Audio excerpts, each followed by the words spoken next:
The Book of Exodus. Exodus chapter 1. These are the names of the sons of Israel, who went to Egypt with Jacob, each with his family. Reuben, Simeon, Levi, and Judah, Issachar, Zebulun, and Benjamin, Dan and Naphtali, Gad and Asher. The descendants of Jacob numbered 70 in all. Joseph was already in Egypt. Now Joseph and all his brothers and all that generation died. But the Israelites were exceedingly fruitful. They multiplied greatly, increased in numbers, and became so numerous that the land was filled with them. Then a new king, to whom Joseph meant nothing, came to power in Egypt. "Look," he said to his people, "the Israelites have become far too numerous for us. Come, we must deal shrewdly with them, or they will become even more numerous, and, if war breaks out, will join our enemies, fight against us, and leave the country." So they put slave masters over them to oppress them with forced labor, and they built Pithom and Ramesses as store cities for Pharaoh. But the more they were oppressed, the more they multiplied and spread. So the Egyptians came to dread the Israelites and worked them ruthlessly. They made their lives bitter with harsh labor in brick and mortar and with all kinds of work in the fields. In all their harsh labor, the Egyptians worked them ruthlessly. The king of Egypt said to the Hebrew midwives, whose names were Shiphrah and Puah, "When you are helping the Hebrew women during childbirth on the delivery stool, if you see that the baby is a boy, kill him. But if it is a girl, let her live." The midwives, however, feared God and did not do what the king of Egypt had told them to do. They let the boys live. Then the king of Egypt summoned the midwives and asked them, "Why have you done this? Why have you let the boys live?" The midwives answered Pharaoh, "Hebrew women are not like Egyptian women. They are vigorous and give birth before the midwives arrive." So God was kind to the midwives, and the people increased and became even more numerous.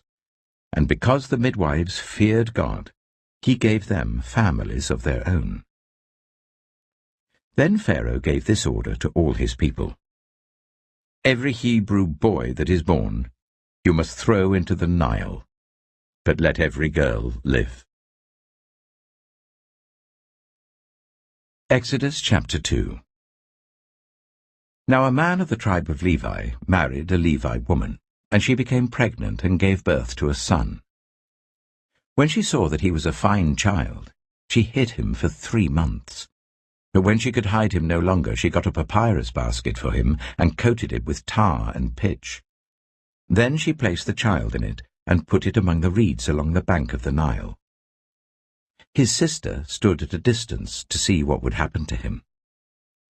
Then Pharaoh's daughter went down to the Nile to bathe, and her attendants were walking along the riverbank. She saw the basket among the reeds and sent her female slaves to get it.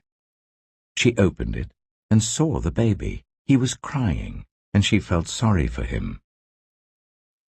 "This is one of the Hebrew babies," she said.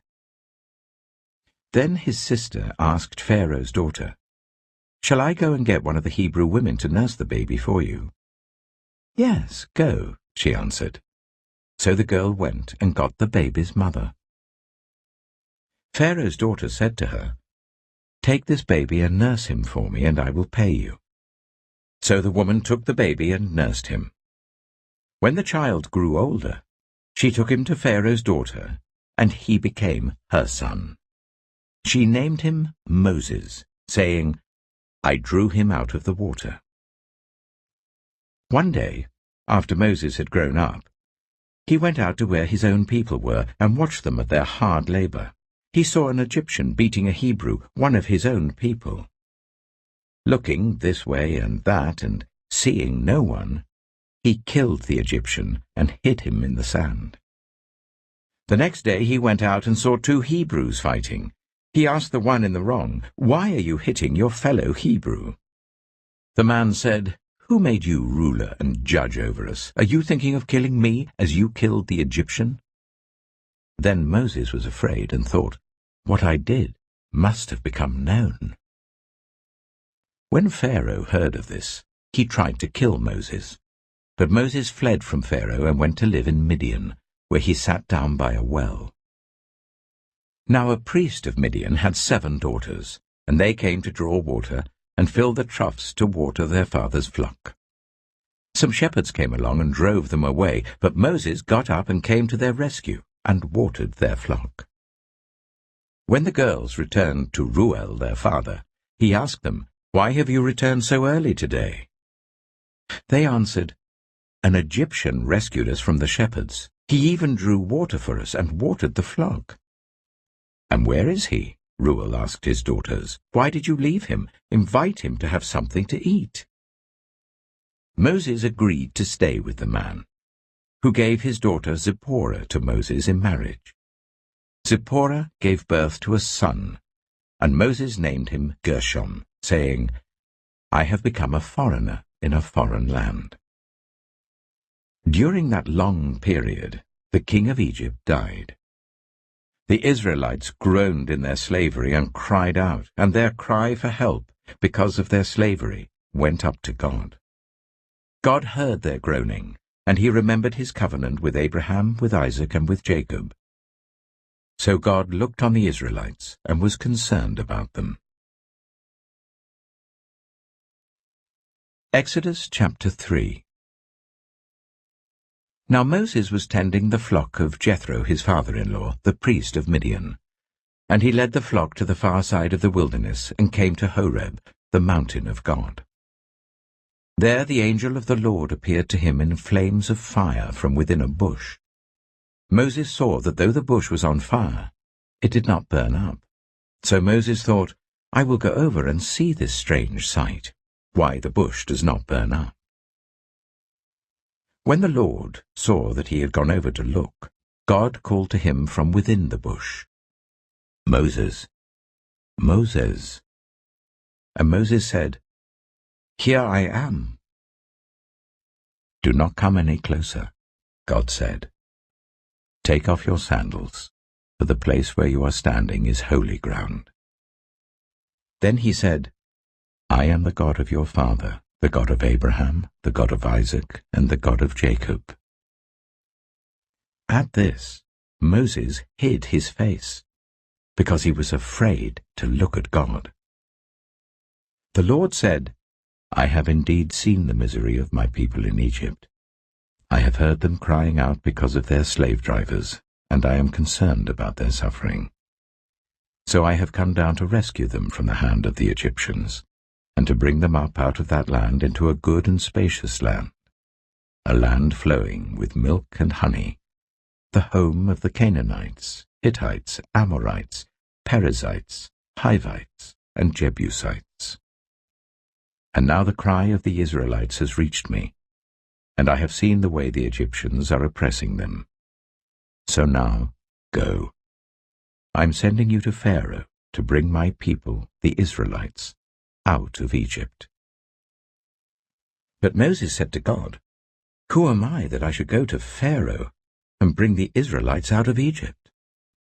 And God said, "I will be with you, and this will be the sign to you that it is I who have sent you. When you have brought the people out of Egypt, you will worship God on this mountain." Moses said to God, "Suppose I go to the Israelites and say to them, 'The God of your fathers has sent me to you,' and they ask me, 'What is his name?' Then what shall I tell them?" God said to Moses, "I am who I am. This is what you are to say to the Israelites. I am has sent me to you."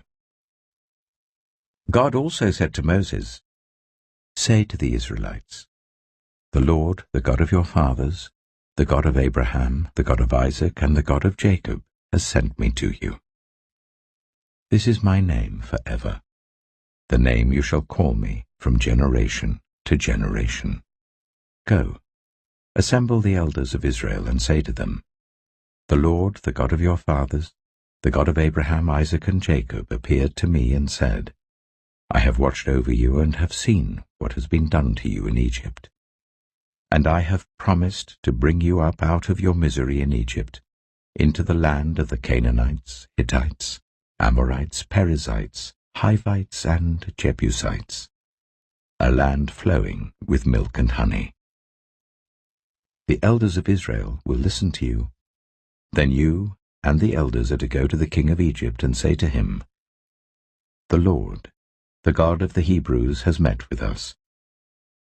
Let us take a 3-day journey into the wilderness to offer sacrifices to the Lord our God. But I know that the king of Egypt will not let you go, unless a mighty hand compels him. So I will stretch out my hand and strike the Egyptians with all the wonders that I will perform among them. After that, he will let you go. And I will make the Egyptians favorably disposed towards his people, so that when you leave you will not go empty-handed. Every woman is to ask her neighbor, and any woman living in her house, for articles of silver and gold and for clothing, which you will put on your sons and daughters, and so you will plunder the Egyptians. Exodus chapter 4. Moses answered, What if they do not believe me or listen to me and say, The Lord did not appear to you? Then the Lord said to him, What is that in your hand? A staff, he replied. The Lord said, Throw it on the ground. Moses threw it on the ground, and it became a snake, and he ran from it. Then the Lord said to him, Reach out your hand and take it by the tail. So Moses reached out and took hold of the snake, and it turned back into a staff in his hand. This, said the Lord, is so that they may believe that the Lord, the God of their fathers, the God of Abraham, the God of Isaac, and the God of Jacob, has appeared to you. Then the Lord said, Put your hand inside your cloak. So Moses put his hand into his cloak, and when he took it out, the skin was leprous. It had become as white as snow. Now put it back into your cloak, he said. So Moses put his hand back into his cloak, and when he took it out, it was restored, like the rest of his flesh. Then the Lord said, If they do not believe you, or pay attention to the first sign, they may believe the second. But if they do not believe these 2 signs or listen to you, take some water from the Nile and pour it on the dry ground. The water you take from the river will become blood on the ground. Moses said to the Lord, Pardon your servant, Lord, I have never been eloquent, neither in the past nor since you have spoken to your servant. I am slow of speech and tongue. The Lord said to him, Who gave human beings their mouths? Who makes them deaf or mute? Who gives them sight or makes them blind? Is it not I, the Lord? Now go, I will help you speak, and will teach you what to say. But Moses said, Pardon your servant, Lord. Please send someone else. Then the Lord's anger burned against Moses, and he said, What about your brother, Aaron the Levite? I know he can speak well. He is already on his way to meet you, and he will be glad to see you. You shall speak to him and put words in his mouth. I will help both of you speak, and will teach you what to do. He will speak to the people for you, and it will be as if he were your mouth, and as if you were God to him. But take this staff in your hand, so that you can perform the signs with it. Then Moses went back to Jethro, his father-in-law, and said to him, Let me return to my own people in Egypt, to see if any of them are still alive. Jethro said, Go, and I wish you well. Now the Lord had said to Moses in Midian, Go back to Egypt, for all those who wanted to kill you are dead." So Moses took his wife and sons, put them on a donkey, and started back to Egypt. And he took the staff of God in his hand. The Lord said to Moses, "When you return to Egypt, see that you perform before Pharaoh all the wonders I have given you the power to do. But I will harden his heart, so that he will not let the people go. Then say to Pharaoh, 'This is what the Lord says.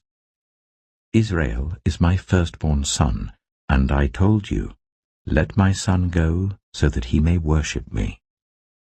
But you refused to let him go, so I will kill your firstborn son.'" At a lodging place on the way, the Lord met Moses and was about to kill him. But Zipporah took a flint knife, cut off her son's foreskin, and touched Moses' feet with it. "Surely you are a bridegroom of blood to me," she said. So the Lord let him alone. At that time she said bridegroom of blood, referring to circumcision. The Lord said to Aaron, "Go into the wilderness to meet Moses."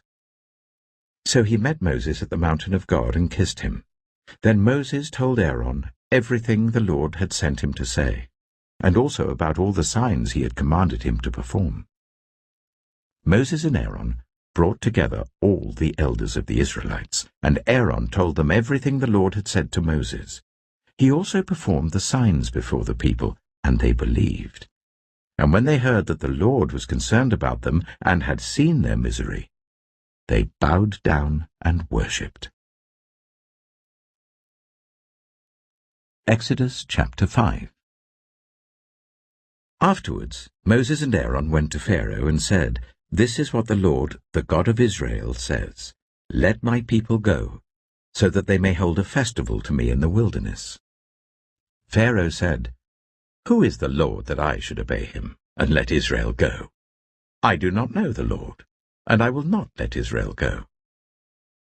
Then they said, "The God of the Hebrews has met with us. Now let us take a 3-day journey into the wilderness to offer sacrifices to the Lord our God, or he may strike us with plagues or with the sword." But the king of Egypt said, "Moses and Aaron, why are you taking the people away from their labor? Get back to your work." Then Pharaoh said, "Look, the people of the land are now numerous, and you are stopping them from working." That same day Pharaoh gave this order to the slave drivers and overseers in charge of the people: "You are no longer to supply the people with straw for making bricks. Let them go and gather their own straw, but require them to make the same number of bricks as before. Don't reduce the quota. They're lazy. That is why they're crying out, 'Let us go and sacrifice to our God.' Make the work harder for the people, so that they keep working and pay no attention to lies." Then the slave drivers and the overseers went out and said to the people, "This is what Pharaoh says, I will not give you any more straw. Go and get your own straw wherever you can find it, but your work will not be reduced at all." So the people scattered all over Egypt to gather stubble to use for straw. The slave drivers kept pressing them, saying, "Complete the work required of you for each day, just as when you had straw." And Pharaoh's slave drivers beat the Israelite overseers they had appointed, demanding, "Why haven't you met your quota of bricks yesterday or today, as before?" Then the Israelite overseers went and appealed to Pharaoh, "Why have you treated your servants this way? Your servants are given no straw, yet we are told, 'Make bricks.' Your servants are being beaten, but the fault is with your own people." Pharaoh said, "Lazy. That's what you are. Lazy. That is why you keep saying, 'Let us go and sacrifice to the Lord.' Now get to work. You will not be given any straw, yet you must produce your full quota of bricks." The Israelite overseers realized they were in trouble when they were told, "You are not to reduce the number of bricks required of you for each day." When they left Pharaoh, they found Moses and Aaron waiting to meet them, and they said, May the Lord look on you and judge you. You have made us obnoxious to Pharaoh and his officials, and have put a sword in their hand to kill us." Moses returned to the Lord and said, "Why, Lord? Why have you brought trouble on this people? Is this why you sent me? Ever since I went to Pharaoh to speak in your name, he has brought trouble on this people, and you have not rescued your people at all." Exodus chapter 6. Then the Lord said to Moses, "Now you will see what I will do to Pharaoh. Because of my mighty hand, he will let them go. Because of my mighty hand, he will drive them out of his country." God also said to Moses, "I am the Lord. I appeared to Abraham, to Isaac, and to Jacob as God Almighty, but by my name, the Lord, I did not make myself known to them. I also established my covenant with them to give them the land of Canaan, where they resided as foreigners. Moreover, I have heard the groaning of the Israelites, whom the Egyptians are enslaving, and I have remembered my covenant. Therefore say to the Israelites, I am the Lord, and I will bring you out from under the yoke of the Egyptians. I will free you from being slaves to them. I will redeem you with an outstretched arm and with mighty acts of judgment. I will take you as my own people, and I will be your God. Then you will know that I am the Lord your God, who has brought you out from under the yoke of the Egyptians, and I will bring you to the land I swore with uplifted hand to give to Abraham, to Isaac, and to Jacob. I will give it to you as a possession. I am the Lord." Moses reported this to the Israelites, but they did not listen to him because of their discouragement and harsh labor. Then the Lord said to Moses, "Go, tell Pharaoh, king of Egypt, to let the Israelites go out of his country." But Moses said to the Lord, "If the Israelites will not listen to me, why would Pharaoh listen to me, since I speak with faltering lips?" Now the Lord spoke to Moses and Aaron about the Israelites and Pharaoh, king of Egypt, and he commanded them to bring the Israelites out of Egypt. These were the heads of their families. The sons of Reuben, the firstborn of Israel, were Hanok and Palu, Hezron and Carmi. These were the clans of Reuben. The sons of Simeon were Jemuel, Jamin, Ohad, Jachin, Zohar, and Sheuel, the son of a Canaanite woman. These were the clans of Simeon. These were the names of the sons of Levi according to their records: Gershon, Kohath, and Merari. Levi lived 137 years. The sons of Gershon by clans were Libni and Shimei. The sons of Kohath were Amram, Ishar, Hebron, and Aziel. Kohath lived 133 years. The sons of Merari were Mahli and Mushi.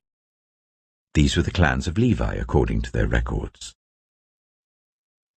Amram married his father's sister, Jochebed, who bore him Aaron and Moses. Amram lived 137 years. The sons of Izhar were Korah, Nepheg, and Zikri. The sons of Aziel were Mishael, Elzaphan, and Sithri. Aaron married Elisheba, daughter of Amminadab and sister of Nahshon, and she bore him Nadab and Abihu, Eleazar and Ithamar. The sons of Korah were Asa, Elkanah, and Abiasaph. These were the Kohathite clans. Eleazar, son of Aaron, married one of the daughters of Putiel, and she bore him Phinehas. These were the heads of the Levite families, clan by clan. It was this Aaron and Moses to whom the Lord had said, "Bring the Israelites out of Egypt by their divisions." They were the ones who spoke to Pharaoh, king of Egypt, about bringing the Israelites out of Egypt, this same Moses and Aaron. Now when the Lord spoke to Moses in Egypt, he said to him, I am the Lord. Tell Pharaoh, king of Egypt, everything I tell you. But Moses said to the Lord, Since I speak with faltering lips, why would Pharaoh listen to me? Exodus chapter 7. Then the Lord said to Moses, See, I have made you like God to Pharaoh, and your brother Aaron will be your prophet. You are to say everything I command you, and your brother Aaron is to tell Pharaoh to let the Israelites go out of his country. But I will harden Pharaoh's heart, and though I multiply my signs and wonders in Egypt, he will not listen to you. Then I will lay my hand on Egypt, and with mighty acts of judgment I will bring out my divisions, my people, the Israelites, and the Egyptians will know that I am the Lord, when I stretch out my hand against Egypt and bring the Israelites out of it. Moses and Aaron did just as the Lord commanded them. Moses was 80 years old, and Aaron 83, when they spoke to Pharaoh. The Lord said to Moses and Aaron, When Pharaoh says to you, Perform a miracle, then say to Aaron, Take your staff and throw it down before Pharaoh, and it will become a snake. So Moses and Aaron went to Pharaoh and did just as the Lord commanded. Aaron threw his staff down in front of Pharaoh and his officials, and it became a snake. Pharaoh then summoned the wise men and sorcerers, and the Egyptian magicians also did the same things by their secret arts. Each one threw down his staff, and it became a snake. But Aaron's staff swallowed up their staffs. Yet Pharaoh's heart became hard, and he would not listen to them, just as the Lord had said. Then the Lord said to Moses, Pharaoh's heart is unyielding. He refuses to let the people go. Go to Pharaoh in the morning as he goes out to the river. Confront him on the bank of the Nile, and take in your hand the staff that was changed into a snake. Then say to him, The Lord, the God of the Hebrews, has sent me to say to you, Let my people go, so that they may worship me in the wilderness. But until now you have not listened. This is what the Lord says, By this you will know that I am the Lord. With this staff that is in my hand, I will strike the water of the Nile, and it will be changed into blood. The fish in the Nile will die, and the river will stink. The Egyptians will not be able to drink its water. The Lord said to Moses, Tell Aaron, Take your staff and stretch out your hand over the waters of Egypt, over the streams and canals, over the ponds and all the reservoirs, and they will turn to blood. Blood will be everywhere in Egypt, even in vessels of wood and stone. Moses and Aaron did just as the Lord had commanded. He raised his staff in the presence of Pharaoh and his officials, and struck the water of the Nile, and all the water was changed into blood. The fish in the Nile died, and the river smelled so bad that the Egyptians could not drink its water. Blood was everywhere in Egypt. But the Egyptian magicians did the same things by their secret arts, and Pharaoh's heart became hard. He would not listen to Moses and Aaron, just as the Lord had said. Instead, he turned and went into his palace, and did not take even this to heart. And all the Egyptians dug along the Nile to get drinking water, because they could not drink the water of the river. 7 days passed after the Lord struck the Nile. Exodus chapter 8. Then the Lord said to Moses, Go to Pharaoh and say to him, This is what the Lord says. Let my people go, so that they may worship me. If you refuse to let them go, I will send a plague of frogs on your whole country. The Nile will teem with frogs. They will come up into your palace, and your bedroom, and onto your bed, into the houses of your officials and on your people, and into your ovens and kneading troughs.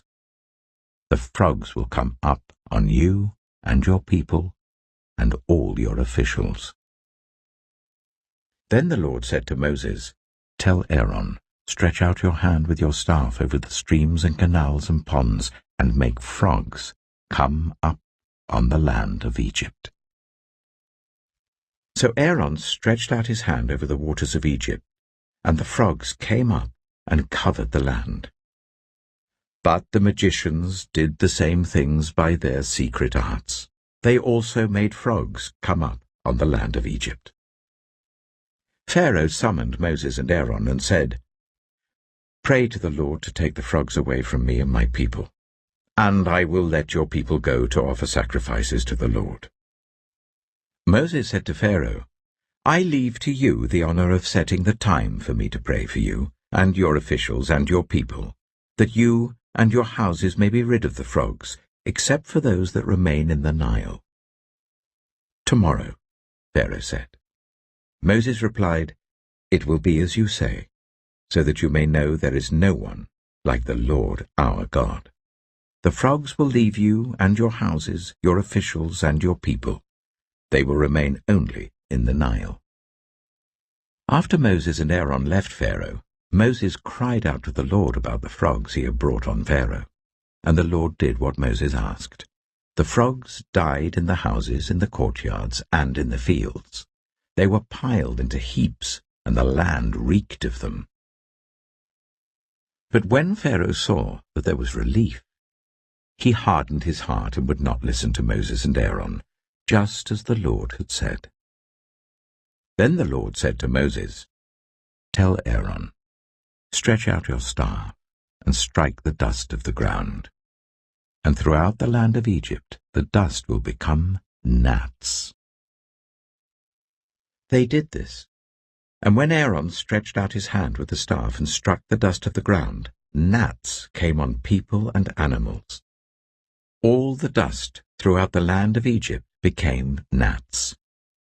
But when the magicians tried to produce gnats by their secret arts, they could not. Since the gnats were on people and animals everywhere, the magicians said to Pharaoh, "This is the finger of God." But Pharaoh's heart was hard, and he would not listen, just as the Lord had said. Then the Lord said to Moses, "Get up early in the morning and confront Pharaoh as he goes to the river, and say to him, 'This is what the Lord says. Let my people go, so that they may worship me. If you do not let my people go, I will send swarms of flies on you and your officials, on your people and into your houses. The houses of the Egyptians will be full of flies. Even the ground will be covered with them. But on that day I will deal differently with the land of Goshen, where my people live. No swarms of flies will be there, so that you will know that I, the Lord, am in this land. I will make a distinction between my people and your people. This sign will occur tomorrow." And the Lord did this. Dense swarms of flies poured into Pharaoh's palace and into the houses of his officials. Throughout Egypt the land was ruined by the flies. Then Pharaoh summoned Moses and Aaron and said, "Go, sacrifice to your God here in the land." But Moses said, "That would not be right. The sacrifices we offer the Lord our God would be detestable to the Egyptians, and if we offer sacrifices that are detestable in their eyes, will they not stone us? We must take a 3-day journey into the wilderness to offer sacrifices to the Lord our God, as he commands us." Pharaoh said, "I will let you go to offer sacrifices to the Lord your God in the wilderness, but you must not go very far. Now pray for me." Moses answered, "As soon as I leave you, I will pray to the Lord, and tomorrow the flies will leave Pharaoh and his officials and his people. Only let Pharaoh be sure that he does not act deceitfully again, by not letting the people go to offer sacrifices to the Lord. Then Moses left Pharaoh and prayed to the Lord, and the Lord did what Moses asked. The flies left Pharaoh and his officials and his people. Not a fly remained. But this time also Pharaoh hardened his heart and would not let the people go. Exodus chapter 9. Then the Lord said to Moses, "Go to Pharaoh and say to him, 'This is what the Lord, the God of the Hebrews, says. Let my people go, so that they may worship me. If you refuse to let them go and continue to hold them back, the hand of the Lord will bring a terrible plague on your livestock in the field, on your horses, donkeys, and camels, and on your cattle, sheep, and goats. But the Lord will make a distinction between the livestock of Israel and that of Egypt, so that no animal belonging to the Israelites will die.'" The Lord set a time and said, "Tomorrow the Lord will do this in the land." And the next day the Lord did it. All the livestock of the Egyptians died, but not one animal belonging to the Israelites died. Pharaoh investigated and found that not even one of the animals of the Israelites had died. Yet his heart was unyielding, and he would not let the people go. Then the Lord said to Moses and Aaron, "Take handfuls of soot from a furnace, and let Moses toss it into the air in the presence of Pharaoh. It will become fine dust over the whole land of Egypt, and festering boils will break out on people and animals throughout the land." So they took soot from a furnace and stood before Pharaoh. Moses tossed it into the air, and festering boils broke out on people and animals. The magicians could not stand before Moses because of the boils that were on them and on all the Egyptians. But the Lord hardened Pharaoh's heart, and he would not listen to Moses and Aaron, just as the Lord had said to Moses. Then the Lord said to Moses, "Get up early in the morning, confront Pharaoh, and say to him, 'This is what the Lord, the God of the Hebrews, says. Let my people go, so that they may worship me. For this time I will send the full force of my plagues against you and against your officials and your people, so you may know that there is no one like me in all the earth. For by now I could have stretched out my hand and struck you and your people with a plague that would have wiped you off the earth. But I have raised you up for this very purpose, that I might show you my power, and that my name might be proclaimed in all the earth. You still set yourself against my people, and will not let them go. Therefore at this time tomorrow I will send the worst hailstorm that has ever fallen on Egypt, from the day it was founded till now. Give an order, now, to bring your livestock and everything you have in the field to a place of shelter, because the hail will fall on every person and animal that has not been brought in and is still out in the field, and they will die." Those officials of Pharaoh who feared the word of the Lord hurried to bring their slaves and their livestock inside. But those who ignored the word of the Lord left their slaves and livestock in the field. Then the Lord said to Moses, "Stretch out your hand towards the sky so that hail will fall all over Egypt, on people and animals and on everything growing in the fields of Egypt." When Moses stretched out his staff towards the sky, the Lord sent thunder and hail, and lightning flashed down to the ground. So the Lord rained hail on the land of Egypt. Hail fell, and lightning flashed back and forth. It was the worst storm in all the land of Egypt since it had become a nation. Throughout Egypt, hail struck everything in the fields, both people and animals. It beat down everything growing in the fields and stripped every tree. The only place it did not hail was the land of Goshen, where the Israelites were. Then Pharaoh summoned Moses and Aaron. "This time I have sinned," he said to them. "The Lord is in the right, and I and my people are in the wrong. Pray to the Lord, for we have had enough thunder and hail. I will let you go. You don't have to stay any longer." Moses replied, "When I have gone out of the city, I will spread out my hands in prayer to the Lord. The thunder will stop, and there will be no more hail, so you may know that the earth is the Lord's. But I know that you and your officials still do not fear the Lord God." The flax and barley were destroyed, since the barley was in the ear and the flax was in bloom. The wheat and spelt, however, were not destroyed, because they ripened later. Then Moses left Pharaoh and went out of the city. He spread his hands towards the Lord. The thunder and hail stopped, and the rain no longer poured down on the land. When Pharaoh saw that the rain and hail and thunder had stopped, he sinned again. He and his officials hardened their hearts. So Pharaoh's heart was hard, and he would not let the Israelites go, just as the Lord had said through Moses. Exodus chapter 10. Then the Lord said to Moses, "Go to Pharaoh, for I have hardened his heart and the hearts of his officials, so that I may perform these signs of mine among them, that you may tell your children and grandchildren how I dealt harshly with the Egyptians, and how I performed my signs among them, and that you may know that I am the Lord." So Moses and Aaron went to Pharaoh and said to him, "This is what the Lord, the God of the Hebrews, says. How long will you refuse to humble yourself before me? Let my people go, so that they may worship me. If you refuse to let them go, I will bring locusts into your country tomorrow. They will cover the face of the ground, so that it cannot be seen.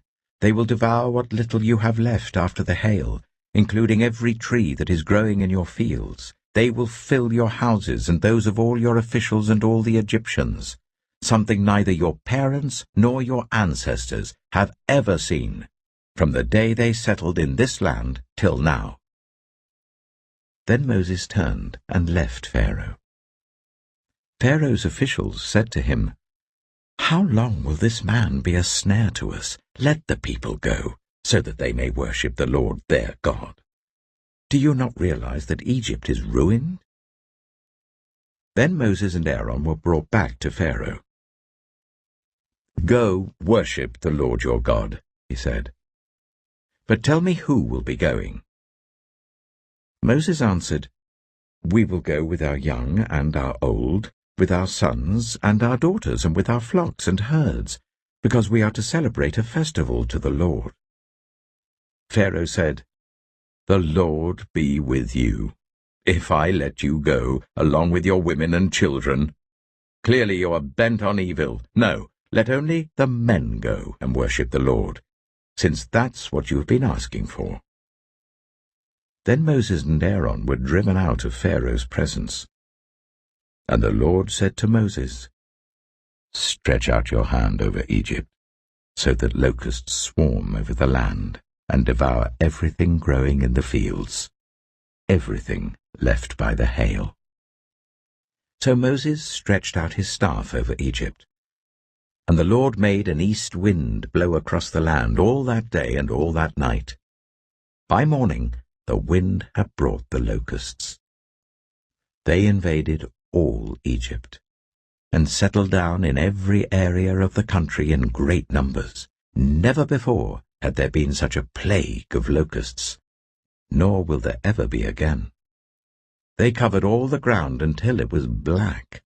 They devoured all that was left after the hail, everything growing in the fields and the fruit on the trees. Nothing green remained on tree or plant in all the land of Egypt.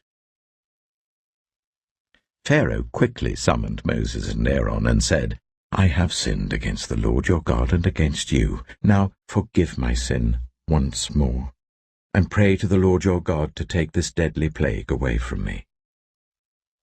Moses then left Pharaoh and prayed to the Lord.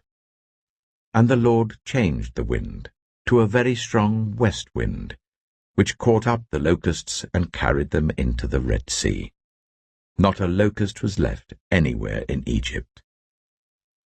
But the Lord hardened Pharaoh's heart, and he would not let the Israelites go. Then the Lord said to Moses, "Stretch out your hand towards the sky, so that darkness spreads over Egypt, darkness that can be felt." So Moses stretched out his hand towards the sky, and total darkness covered all Egypt for 3 days. No one could see anyone else or move about for 3 days. Yet all the Israelites had light in the places where they lived. Then Pharaoh summoned Moses and said, "Go, worship the Lord. Even your women and children may go with you, only leave your flocks and herds behind." But Moses said, "You must allow us to have sacrifices and burnt offerings to present to the Lord our God. Our livestock, too, must go with us. Not a hoof is to be left behind. We have to use some of them in worshipping the Lord our God, and until we get there, we will not know what we are to use to worship the Lord." But the Lord hardened Pharaoh's heart, and he was not willing to let them go. Pharaoh said to Moses, "Get out of my sight. Make sure you do not appear before me again. The day you see my face, you will die." "Just as you say," Moses replied. "I will never appear before you again." Exodus chapter 11. Now the Lord said to Moses, "I will bring one more plague on Pharaoh and on Egypt. After that, he will let you go from here, and when he does, he will drive you out completely. Tell the people that men and women alike are to ask their neighbors for articles of silver and gold." The Lord made the Egyptians favorably disposed towards the people, and Moses himself was highly regarded in Egypt by Pharaoh's officials and by the people. So Moses said, "This is what the Lord says, about midnight I will go throughout Egypt. Every firstborn son in Egypt will die, from the firstborn son of Pharaoh who sits on the throne to the firstborn son of the female slave who is at her handmill, and all the firstborn of the cattle as well. There will be loud wailing throughout Egypt, worse than there has ever been or ever will be again. But among the Israelites not a dog will bark at any person or animal. Then you will know that the Lord makes a distinction between Egypt and Israel. All these officials of yours will come to me, bowing down before me, and saying, 'Go, you and all the people who follow you.' After that, I will leave." Then Moses, hot with anger, left Pharaoh. The Lord had said to Moses, "Pharaoh will refuse to listen to you, so that my wonders may be multiplied in Egypt." Moses and Aaron performed all these wonders before Pharaoh, but the Lord hardened Pharaoh's heart, and he would not let the Israelites go out of his country. Exodus chapter 12. The Lord said to Moses and Aaron in Egypt, "This month is to be for you the first month of your year. Tell the whole community of Israel that on the 10th day of this month each man is to take a lamb for his family, one for each household. If any household is too small for a whole lamb, they must share one with their nearest neighbor, having taken into account the number of people there are. You are to determine the amount of lamb needed in accordance with what each person will eat.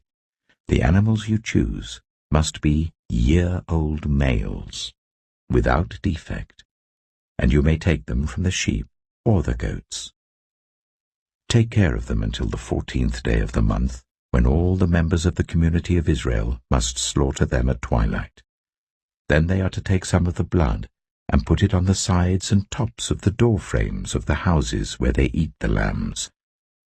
That same night they are to eat the meat roasted over the fire, along with bitter herbs and bread made without yeast. Do not eat the meat raw or boiled in water, but roast it over a fire, with the head, legs, and internal organs. Do not leave any of it till morning. If some is left till morning, you must burn it.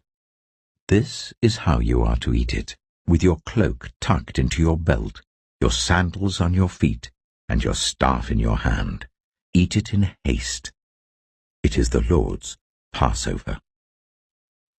On that same night, I will pass through Egypt, and strike down every firstborn of both people and animals, and I will bring judgment on all the gods of Egypt. I am the Lord. The blood will be a sign for you on the houses where you are, and when I see the blood, I will pass over you. No destructive plague will touch you when I strike Egypt. This is a day you are to commemorate. For the generations to come you shall celebrate it as a festival to the Lord, a lasting ordinance. For 7 days you are to eat bread made without yeast. On the first day remove the yeast from your houses, for whoever eats anything with yeast in it from the first day until the 7th must be cut off from Israel. On the first day hold a sacred assembly, and another one on the 7th day. Do no work at all on these days, except to prepare food for everyone to eat. That is all you may do. Celebrate the festival of unleavened bread, because it was on this very day that I brought your divisions out of Egypt. Celebrate this day as a lasting ordinance for the generations to come. In the first month you are to eat bread made without yeast, from the evening of the 14th day until the evening of the 21st day. For 7 days no yeast is to be found in your houses, and anyone, whether foreigner or native-born, who eats anything with yeast in it, must be cut off from the community of Israel. Eat nothing made with yeast. Wherever you live, you must eat unleavened bread. Then Moses summoned all the elders of Israel and said to them, Go at once and select the animals for your families and slaughter the Passover lamb. Take a bunch of hyssop, dip it into the blood in the basin, and put some of the blood on the top and on both sides of the doorframe. None of you shall go out of the door of your house until morning. When the Lord goes through the land to strike down the Egyptians, he will see the blood on the top and sides of the doorframe, and will pass over that doorway, and he will not permit the destroyer to enter your houses and strike you down. Obey these instructions as a lasting ordinance for you and your descendants. When you enter the land that the Lord will give you as he promised, observe this ceremony. And when your children ask you, What does this ceremony mean to you? Then tell them, It is the Passover sacrifice to the Lord, who passed over the houses of the Israelites in Egypt and spared our homes when he struck down the Egyptians.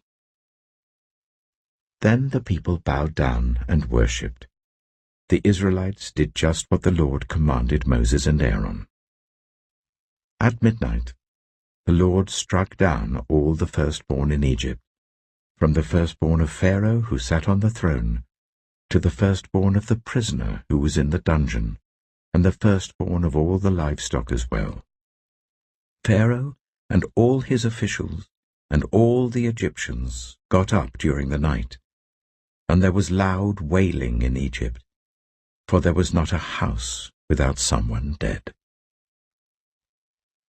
During the night, Pharaoh summoned Moses and Aaron and said, Up, leave my people, you and the Israelites. Go worship the Lord as you have requested. Take your flocks and herds, as you have said, and go. And also bless me." The Egyptians urged the people to hurry and leave the country, "For otherwise," they said, "we will all die." So the people took their dough before the yeast was added and carried it on their shoulders in kneading troughs wrapped in clothing. The Israelites did as Moses instructed and asked the Egyptians for articles of silver and gold and for clothing. The Lord had made the Egyptians favorably disposed towards the people, and they gave them what they asked for. So they plundered the Egyptians. The Israelites journeyed from Ramesses to Succoth. There were about 600,000 men on foot, besides women and children. Many other people went up with them, and also large droves of livestock, both flocks and herds. With the dough the Israelites had brought from Egypt, they baked loaves of unleavened bread. The dough was without yeast, because they had been driven out of Egypt and did not have time to prepare food for themselves. Now the length of time the Israelite people lived in Egypt was 430 years. At the end of 430 years, to the very day, all the Lord's divisions left Egypt. Because the Lord kept vigil that night to bring them out of Egypt, on this night all the Israelites are to keep vigil to honor the Lord for the generations to come. The Lord said to Moses and Aaron, "These are the regulations for the Passover meal. No foreigner may eat it. Any slave you have bought may eat it after you have circumcised him, but a temporary resident or a hired worker may not eat it.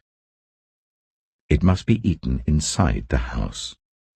Take none of the meat outside the house. Do not break any of the bones. The whole community of Israel must celebrate it." A foreigner residing among you who wants to celebrate the Lord's Passover must have all the males in his household circumcised. Then he may take part, like one born in the land. No uncircumcised male may eat it. The same law applies both to the native-born and to the foreigner residing among you. All the Israelites did just what the Lord had commanded Moses and Aaron, and on that very day the Lord brought the Israelites out of Egypt by their divisions. Exodus chapter 13. The Lord said to Moses, "Consecrate to me every firstborn male. The first offspring of every womb among the Israelites belongs to me, whether human or animal." Then Moses said to the people, "Commemorate this day, the day you came out of Egypt, out of the land of slavery, because the Lord brought you out of it with a mighty hand.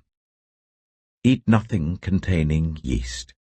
Today, in the month of Aviv, you are leaving. When the Lord brings you into the land of the Canaanites, Hittites, Amorites, Hivites, and Jebusites, the land he swore to your ancestors to give you, a land flowing with milk and honey, you are to observe this ceremony in this month. For 7 days eat bread made without yeast, and on the 7th day hold a festival to the Lord. Eat unleavened bread during those 7 days. Nothing with yeast in it is to be seen among you, nor shall any yeast be seen anywhere within your borders. On that day tell your son, I do this because of what the Lord did for me when I came out of Egypt. This observance will be for you like a sign on your hand and a reminder on your forehead that this law of the Lord is to be on your lips. For the Lord brought you out of Egypt with his mighty hand. You must keep this ordinance at the appointed time, year after year.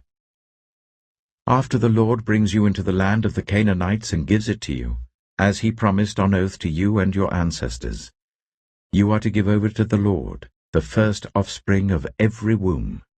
All the firstborn males of your livestock belong to the Lord. Redeem with a lamb every firstborn donkey. But if you do not redeem it, break its neck. Redeem every firstborn among your sons. In the days to come, when your son asks you, 'What does this mean?' say to him, 'With a mighty hand the Lord brought us out of Egypt, out of the land of slavery. When Pharaoh stubbornly refused to let us go, the Lord killed the firstborn of both people and animals in Egypt. This is why I sacrifice to the Lord the first male offspring of every womb, and redeem each of my firstborn sons. And it will be like a sign on your hand, and a symbol on your forehead, that the Lord brought us out of Egypt with his mighty hand.'" When Pharaoh let the people go, God did not lead them on the road through the Philistine country, though that was shorter. For God said, if they face war, they might change their minds and return to Egypt. So God led the people around by the desert road towards the Red Sea. The Israelites went up out of Egypt ready for battle. Moses took the bones of Joseph with him, because Joseph had made the Israelites swear an oath. He had said, "God will surely come to your aid, and then you must carry my bones up with you from this place." After leaving Succoth, they camped at Etham on the edge of the desert. By day the Lord went ahead of them in a pillar of cloud to guide them on their way, and by night in a pillar of fire to give them light, so that they could travel by day or night. Neither the pillar of cloud by day nor the pillar of fire by night left its place in front of the people. Exodus chapter 14. Then the Lord said to Moses, "Tell the Israelites to turn back and camp near Pi-hahiroth, between Migdol and the sea. They are to camp by the sea, directly opposite Baal-zephon. Pharaoh will think, the Israelites are wandering around the land in confusion, hemmed in by the desert. And I will harden Pharaoh's heart, and he will pursue them. But I will gain glory for myself through Pharaoh and all his army, and the Egyptians will know that I am the Lord." So the Israelites did this. When the king of Egypt was told that the people had fled, Pharaoh and his officials changed their minds about them and said, "What have we done? We have let the Israelites go and have lost their services." So he had his chariot made ready and took his army with them. He took 600 of the best chariots, along with all the other chariots of Egypt, with officers over all of them. The Lord hardened the heart of Pharaoh, king of Egypt, so that he pursued the Israelites who were marching out boldly. The Egyptians, all Pharaoh's horses and chariots, horsemen and troops, pursued the Israelites and overtook them as they camped by the sea, near Pi-hahiroth, opposite Baal-zephon. As Pharaoh approached, the Israelites looked up, and there were the Egyptians marching after them. They were terrified and cried out to the Lord. They said to Moses, "Was it because there were no graves in Egypt that you brought us to the desert to die? What have you done to us by bringing us out of Egypt? Didn't we say to you in Egypt, 'Leave us alone, let us serve the Egyptians'? It would have been better for us to serve the Egyptians than to die in the desert." Moses answered the people, "Do not be afraid. Stand firm, and you will see the deliverance the Lord will bring you today. The Egyptians you see today, you will never see again. The Lord will fight for you. You need only to be still."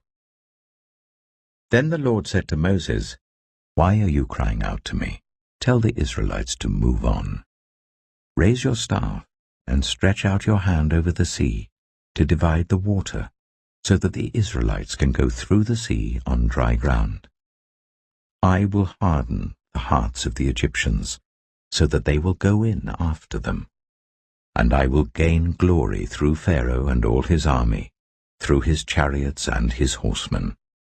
The Egyptians will know that I am the Lord, when I gain glory through Pharaoh, his chariots, and his horsemen." Then the angel of God, who had been traveling in front of Israel's army, withdrew and went behind them. The pillar of cloud also moved from in front and stood behind them, coming between the armies of Egypt and Israel.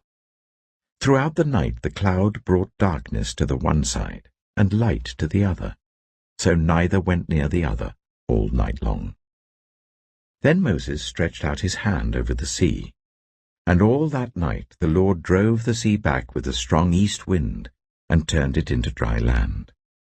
The waters were divided, and the Israelites went through the sea on dry ground with a wall of water on their right and on their left.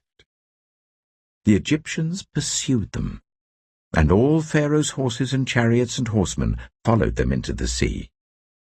During the last watch of the night, the Lord looked down from the pillar of fire and cloud at the Egyptian army and threw it into confusion. He jammed the wheels of their chariots so that they had difficulty driving. And the Egyptians said, "Let's get away from the Israelites. The Lord is fighting for them against Egypt." Then the Lord said to Moses, "Stretch out your hand over the sea, so that the waters may flow back over the Egyptians and their chariots and horsemen." Moses stretched out his hand over the sea, and at daybreak the sea went back to its place. The Egyptians were fleeing towards it, and the Lord swept them into the sea. The water flowed back and covered the chariots and horsemen, the entire army of Pharaoh that had followed the Israelites into the sea. Not one of them survived. But the Israelites went through the sea on dry ground, with a wall of water on their right and on their left. That day the Lord saved Israel from the hands of the Egyptians, and Israel saw the Egyptians lying dead on the shore. And when the Israelites saw the mighty hand of the Lord displayed against the Egyptians, the people feared the Lord, and put their trust in him and in Moses his servant. Exodus chapter 15. Then Moses and the Israelites sang this song to the Lord. "I will sing to the Lord, for he is highly exalted. Both horse and driver he has hurled into the sea. The Lord is my strength and my defense. He has become my salvation. He is my God, and I will praise him, my father's God, and I will exalt him. The Lord is a warrior. The Lord is his name. Pharaoh's chariots and his army he has hurled into the sea. The best of Pharaoh's officers are drowned in the Red Sea. The deep waters have covered them. They sank to the depths like a stone. Your right hand, Lord, was majestic in power. Your right hand, Lord, shattered the enemy. In the greatness of your majesty you threw down those who opposed you. You unleashed your burning anger. It consumed them like stubble. By the blast of your nostrils the waters piled up. The surging waters stood up like a wall. The deep waters congealed in the heart of the sea. The enemy boasted, "I will pursue, I will overtake them, I will divide the spoils, I will gorge myself on them, I will draw my sword, and my hand will destroy them." But you blew with your breath, and the sea covered them. They sank like lead in the mighty waters. Who among the gods is like you, Lord? Who is like you, majestic in holiness, awesome in glory, working wonders? You stretch out your right hand, and the earth swallows your enemies. In your unfailing love you will lead the people you have redeemed. In your strength you will guide them to your holy dwelling. The nations will hear and tremble. Anguish will grip the people of Philistia. The chiefs of Edom will be terrified. The leaders of Moab will be seized with trembling. The people of Canaan will melt away. Terror and dread will fall on them. By the power of your arm, they will be as still as a stone. Until your people pass by, Lord, until the people you bought pass by. You will bring them in and plant them on the mountain of your inheritance, the place, Lord, you made for your dwelling, the sanctuary, Lord, your hands established. The Lord reigns for ever and ever. When Pharaoh's horses chariots and horsemen, went into the sea. The Lord brought the waters of the sea back over them, but the Israelites walked through the sea on dry ground. Then Miriam, the prophet, Aaron's sister, took a tambourine in her hand, and all the women followed her with tambourines and dancing. Miriam sang to them, "Sing to the Lord, for he is highly exalted. Both horse and driver he has hurled into the sea." Then Moses led Israel from the Red Sea, and they went into the desert of Shur. For 3 days they travelled in the desert without finding water. When they came to Marah, they could not drink its water because it was bitter. That is why the place is called Marah. So the people grumbled against Moses, saying, "What are we to drink?" Then Moses cried out to the Lord, and the Lord showed him a piece of wood. He threw it into the water, and the water became fit to drink. There the Lord issued a ruling and instruction for them, and put them to the test. He said, "If you listen carefully to the Lord your God and do what is right in his eyes, if you pay attention to his commands and keep all his decrees, I will not bring on you any of the diseases I brought on the Egyptians, for I am the Lord who heals you." Then they came to Elim, where there were 12 springs and 70 palm trees, and they camped there near the water. Exodus chapter 16. The whole Israelite community set out from Elim and came to the desert of Sin, which is between Elim and Sinai, on the 15th day of the 2nd month after they had come out of Egypt. In the desert, the whole community grumbled against Moses and Aaron. The Israelites said to them, "If only we had died by the Lord's hand in Egypt. There we sat round pots of meat and ate all the food we wanted, but you have brought us out into this desert to starve this entire assembly to death." Then the Lord said to Moses, "I will rain down bread from heaven for you. The people are to go out each day and gather enough for that day. In this way I will test them and see whether they will follow my instructions. On the 6th day they are to prepare what they bring in, and that is to be twice as much as they gather on the other days." So Moses and Aaron said to all the Israelites, "In the evening you will know that it was the Lord who brought you out of Egypt, and in the morning you will see the glory of the Lord, because he has heard your grumbling against him. Who are we that you should grumble against us?" Moses also said, "You will know that it was the Lord when he gives you meat to eat in the evening, and all the bread you want in the morning, because he has heard your grumbling against him. Who are we? You are not grumbling against us, but against the Lord." Then Moses told Aaron, "Say to the entire Israelite community, 'Come before the Lord, for he has heard your grumbling.'"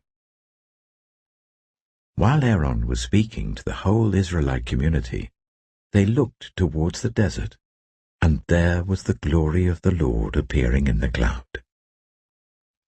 The Lord said to Moses, "I have heard the grumbling of the Israelites. Tell them, at twilight you will eat meat, and in the morning you will be filled with bread. Then you will know that I am the Lord your God." That evening quail came and covered the camp, and in the morning there was a layer of dew around the camp. When the dew was gone, thin flakes like frost on the ground appeared on the desert floor. When the Israelites saw it, they said to each other, "What is it?" For they did not know what it was. Moses said to them, "It is the bread the Lord has given you to eat. This is what the Lord has commanded. Everyone is to gather as much as they need. Take an omer for each person you have in your tent." The Israelites did as they were told. Some gathered much, some little. And when they measured it by the omer, the one who gathered much did not have too much, and the one who gathered little did not have too little. Everyone had gathered just as much as they needed. Then Moses said to them, "No one is to keep any of it until morning." However, some of them paid no attention to Moses. They kept part of it until morning, but it was full of maggots and began to smell. So Moses was angry with them. Each morning, everyone gathered as much as they needed, and when the sun grew hot, it melted away. On the 6th day, they gathered twice as much, 2 omers for each person.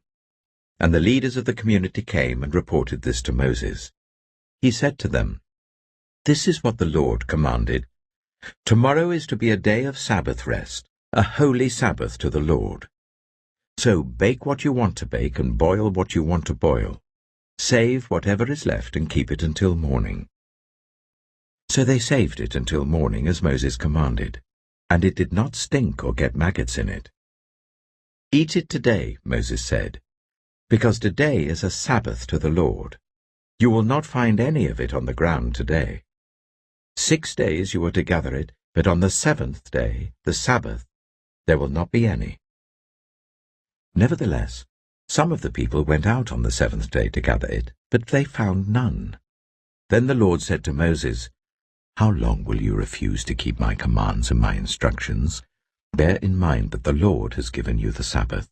That is why on the 6th day he gives you bread for 2 days. Everyone is to stay where they are on the 7th day. No one is to go out." So the people rested on the 7th day.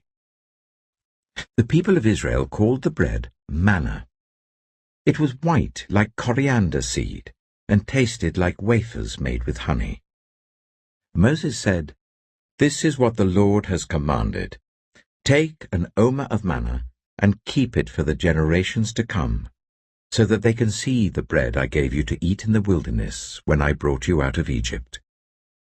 So Moses said to Aaron, "Take a jar and put an omer of manna in it. Then place it before the Lord to be kept for the generations to come." As the Lord commanded Moses, Aaron put the manna with the tablets of the covenant law that it might be preserved. The Israelites ate manna for 40 years, until they came to a land that was settled. They ate manna until they reached the border of Canaan. An omer is 1/10 of an ephah. Exodus chapter 17. The whole Israelite community set out from the desert of Sin, traveling from place to place as the Lord commanded. They camped at Rephidim, but there was no water for the people to drink. So they quarreled with Moses and said, "Give us water to drink." Moses replied, "Why do you quarrel with me? Why do you put the Lord to the test?" But the people were thirsty for water there, and they grumbled against Moses. They said, "Why did you bring us up out of Egypt to make us and our children and our livestock die of thirst?" Then Moses cried out to the Lord, "What am I to do with these people? They are almost ready to stone me." The Lord answered Moses, "Go out in front of the people. Take with you some of the elders of Israel, and take in your hand the staff with which you struck the Nile, and go. I will stand there before you by the rock at Horeb. Strike the rock, and water will come out of it for the people to drink." So Moses did this in the sight of the elders of Israel, and he called the place Massah and Meribah, because the Israelites quarreled, and because they tested the Lord, saying, "Is the Lord among us or not?" The Amalekites came and attacked the Israelites at Rephidim. Moses said to Joshua, "Choose some of our men and go out to fight the Amalekites. Tomorrow I will stand on top of the hill with the staff of God in my hands." So Joshua fought the Amalekites as Moses had ordered, and Moses, Aaron, and Hur went to the top of the hill. As long as Moses held up his hands, the Israelites were winning, but whenever he lowered his hands, the Amalekites were winning. When Moses' hands grew tired, they took a stone and put it under him, and he sat on it. Aaron and Hur held his hands up, one on one side, one on the other, so that his hands remained steady till sunset. So Joshua overcame the Amalekite army with the sword. Then the Lord said to Moses, "Write this on a scroll, as something to be remembered, and make sure that Joshua hears it, because I will completely blot out the name of Amalek from under heaven." Moses built an altar and called it, "The Lord is my banner." He said, "Because hands were lifted up against the throne of the Lord will be at war against the Amalekites from generation to generation." Exodus chapter 18. Now Jethro, the priest of Midian and father-in-law of Moses, heard of everything God had done for Moses and for his people Israel, and how the Lord had brought Israel out of Egypt. After Moses had sent away his wife Zipporah, his father-in-law Jethro received her and her 2 sons. One son was named Gershom, for Moses said, "I have become a foreigner in a foreign land." And the other was named Eleazar, for he said, "My father's God was my helper. He saved me from the sword of Pharaoh." Jethro, Moses' father-in-law, together with Moses' sons and wife, came to him in the wilderness where he was camped near the mountain of God. Jethro had sent word to him, "I, your father-in-law Jethro, am coming to you with your wife and her 2 sons." So Moses went out to meet his father-in-law and bowed down and kissed him. They greeted each other and then went into the tent. Moses told his father-in-law about everything the Lord had done to Pharaoh and the Egyptians for Israel's sake, and about all the hardships they had met along the way, and how the Lord had saved them. Jethro was delighted to hear about all the good things the Lord had done for Israel in rescuing them from the hand of the Egyptians. He said, "Praise be to the Lord, who rescued you from the hand of the Egyptians and of Pharaoh, and who rescued the people from the hand of the Egyptians. Now I know that the Lord is greater than all other gods, for he did this to those who had treated Israel arrogantly." Then Jethro, Moses' father-in-law, brought a burnt offering and other sacrifices to God. And Aaron came with all the elders of Israel to eat a meal with Moses' father-in-law in the presence of God. The next day, Moses took his seat to serve as judge for the people, and they stood round him from morning till evening. When his father-in-law saw all that Moses was doing for the people, he said, "What is this you are doing for the people? Why do you alone sit as judge, while all these people stand round you from morning till evening?" Moses answered him, "Because the people come to me to seek God's will. Whenever they have a dispute, it is brought to me, and I decide between the parties and inform them of God's decrees and instructions." Moses' father-in-law replied, "What you are doing is not good. You and these people who come to you will only wear yourselves out. The work is too heavy for you. You cannot handle it alone.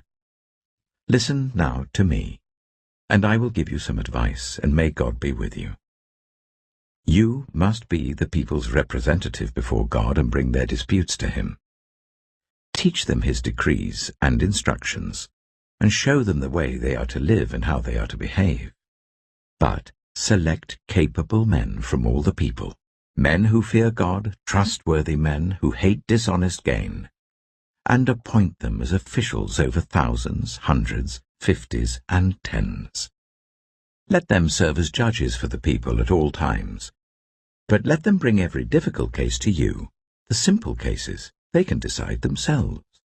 That will make your load lighter, because they will share it with you. If you do this, and God so commands, you will be able to stand the strain, and all these people will go home satisfied." Moses listened to his father-in-law and did everything he said. He chose capable men from all Israel and made them leaders of the people, officials over thousands, hundreds, fifties, and tens. They served as judges for the people at all times. The difficult cases they brought to Moses, but the simple ones they decided themselves. Then Moses sent his father-in-law on his way, and Jethro returned to his own country. Exodus chapter 19. On the first day of the 3rd month, after the Israelites left Egypt, on that very day, they came to the desert of Sinai. After they set out from Rephidim, they entered the desert of Sinai, and Israel camped there in the desert in front of the mountain.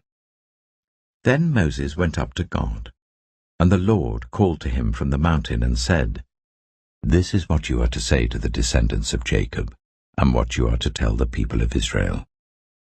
You yourselves have seen what I did to Egypt, and how I carried you on eagle's wings and brought you to myself. Now, if you obey me fully, and keep my covenant, then out of all nations you will be my treasured possession.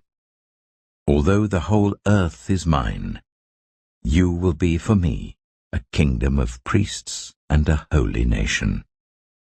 These are the words you are to speak to the Israelites. So Moses went back and summoned the elders of the people, and set before them all the words the Lord had commanded him to speak. The people all responded together, "We will do everything the Lord has said." So Moses brought their answer back to the Lord. The Lord said to Moses, "I am going to come to you in a dense cloud, so that the people will hear me speaking with you, and will always put their trust in you."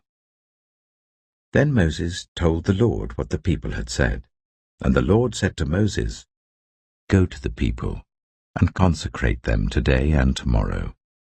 Make them wash their clothes, and be ready by the third day. Because on that day the Lord will come down on Mount Sinai in the sight of all the people. Put limits for the people around the mountain and tell them, 'Be careful that you do not approach the mountain or touch the foot of it. Whoever touches the mountain is to be put to death. They are to be stoned or shot with arrows. Not a hand is to be laid on them. No person or animal shall be permitted to live. Only when the ram's horn sounds a long blast may they approach the mountain." After Moses had gone down the mountain to the people, he consecrated them, and they washed their clothes. Then he said to the people, "Prepare yourselves for the third day. Abstain from sexual relations." On the morning of the third day, there was thunder and lightning, with a thick cloud over the mountain, and a very loud trumpet blast. Everyone in the camp trembled. Then Moses led the people out of the camp to meet with God, and they stood at the foot of the mountain. Mount Sinai was covered with smoke, because the Lord descended on it in fire. The smoke billowed up from it like smoke from a furnace, and the whole mountain trembled violently. As the sound of the trumpet grew louder and louder, Moses spoke, and the voice of God answered him. The Lord descended to the top of Mount Sinai and called Moses to the top of the mountain. So Moses went up, and the Lord said to him, "Go down and warn the people, so they do not force their way through to see the Lord, and many of them perish. Even the priests who approach the Lord must consecrate themselves, or the Lord will break out against them." Moses said to the Lord, "The people cannot come up Mount Sinai because you yourself warned us. Put limits around the mountain and set it apart as holy." The Lord replied, "Go down and bring Aaron up with you. But the priests and the people must not force their way through to come up to the Lord, or he will break out against them." So Moses went down to the people and told them. Exodus chapter 20. And God spoke all these words. "I am the Lord your God, who brought you out of Egypt, out of the land of slavery. You shall have no other gods before me. You shall not make for yourself an image in the form of anything in heaven above, or on the earth beneath, or in the waters below. You shall not bow down to them or worship them. For I, the Lord your God, am a jealous God, punishing the children for the sin of the parents to the third and fourth generation of those who hate me, but showing love to 1,000 generations of those who love me and keep my commandments. You shall not misuse the name of the Lord your God, for the Lord will not hold anyone guiltless who misuses his name. Remember the Sabbath day by keeping it holy. 6 days you shall labor and do all your work, but the 7th day is a Sabbath to the Lord your God. On it you shall not do any work, neither you, nor your son or daughter, nor your male or female servant, nor your animals, nor any foreigner residing in your towns.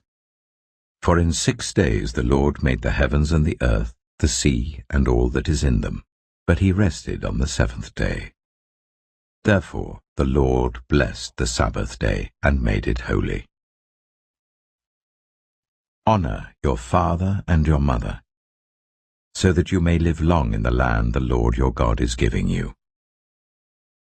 You shall not murder. You shall not commit adultery. You shall not steal. You shall not give false testimony against your neighbor. You shall not covet your neighbor's house. You shall not covet your neighbor's wife, or his male or female servant, his ox or donkey, or anything that belongs to your neighbor. When the people saw the thunder and lightning and heard the trumpet and saw the mountain in smoke, they trembled with fear. They stayed at a distance and said to Moses, "Speak to us yourself, and we will listen. But do not let God speak to us, or we will die." Moses said to the people, "Do not be afraid. God has come to test you, so that the fear of God will be with you, to keep you from sinning." The people remained at a distance, while Moses approached the thick darkness where God was. Then the Lord said to Moses, "Tell the Israelites this. You have seen for yourselves that I have spoken to you from heaven. Do not make any gods to be alongside me. Do not make for yourselves gods of silver or gods of gold. Make an altar of earth for me, and sacrifice on it your burnt offerings and fellowship offerings, your sheep and goats and your cattle. Wherever I cause my name to be honored, I will come to you and bless you. If you make an altar of stones for me, do not build it with dressed stones, for you will defile it if you use a tool on it. And do not go up to my altar on steps, or your private parts may be exposed." Exodus chapter 21. These are the laws you are to set before them. If you buy a Hebrew servant, he is to serve you for 6 years, but in the 7th year he shall go free without paying anything. If he comes alone, he is to go free alone. But if he has a wife when he comes, she is to go with him. If his master gives him a wife and she bears him sons or daughters, the woman and her children shall belong to her master, and only the man shall go free. But if the servant declares, "I love my master and my wife and children, and do not want to go free," then his master must take him before the judges. He shall take him to the door, or the doorpost, and pierce his ear with an awl. Then he will be his servant for life. If a man sells his daughter as a servant, she is not to go free as male servants do.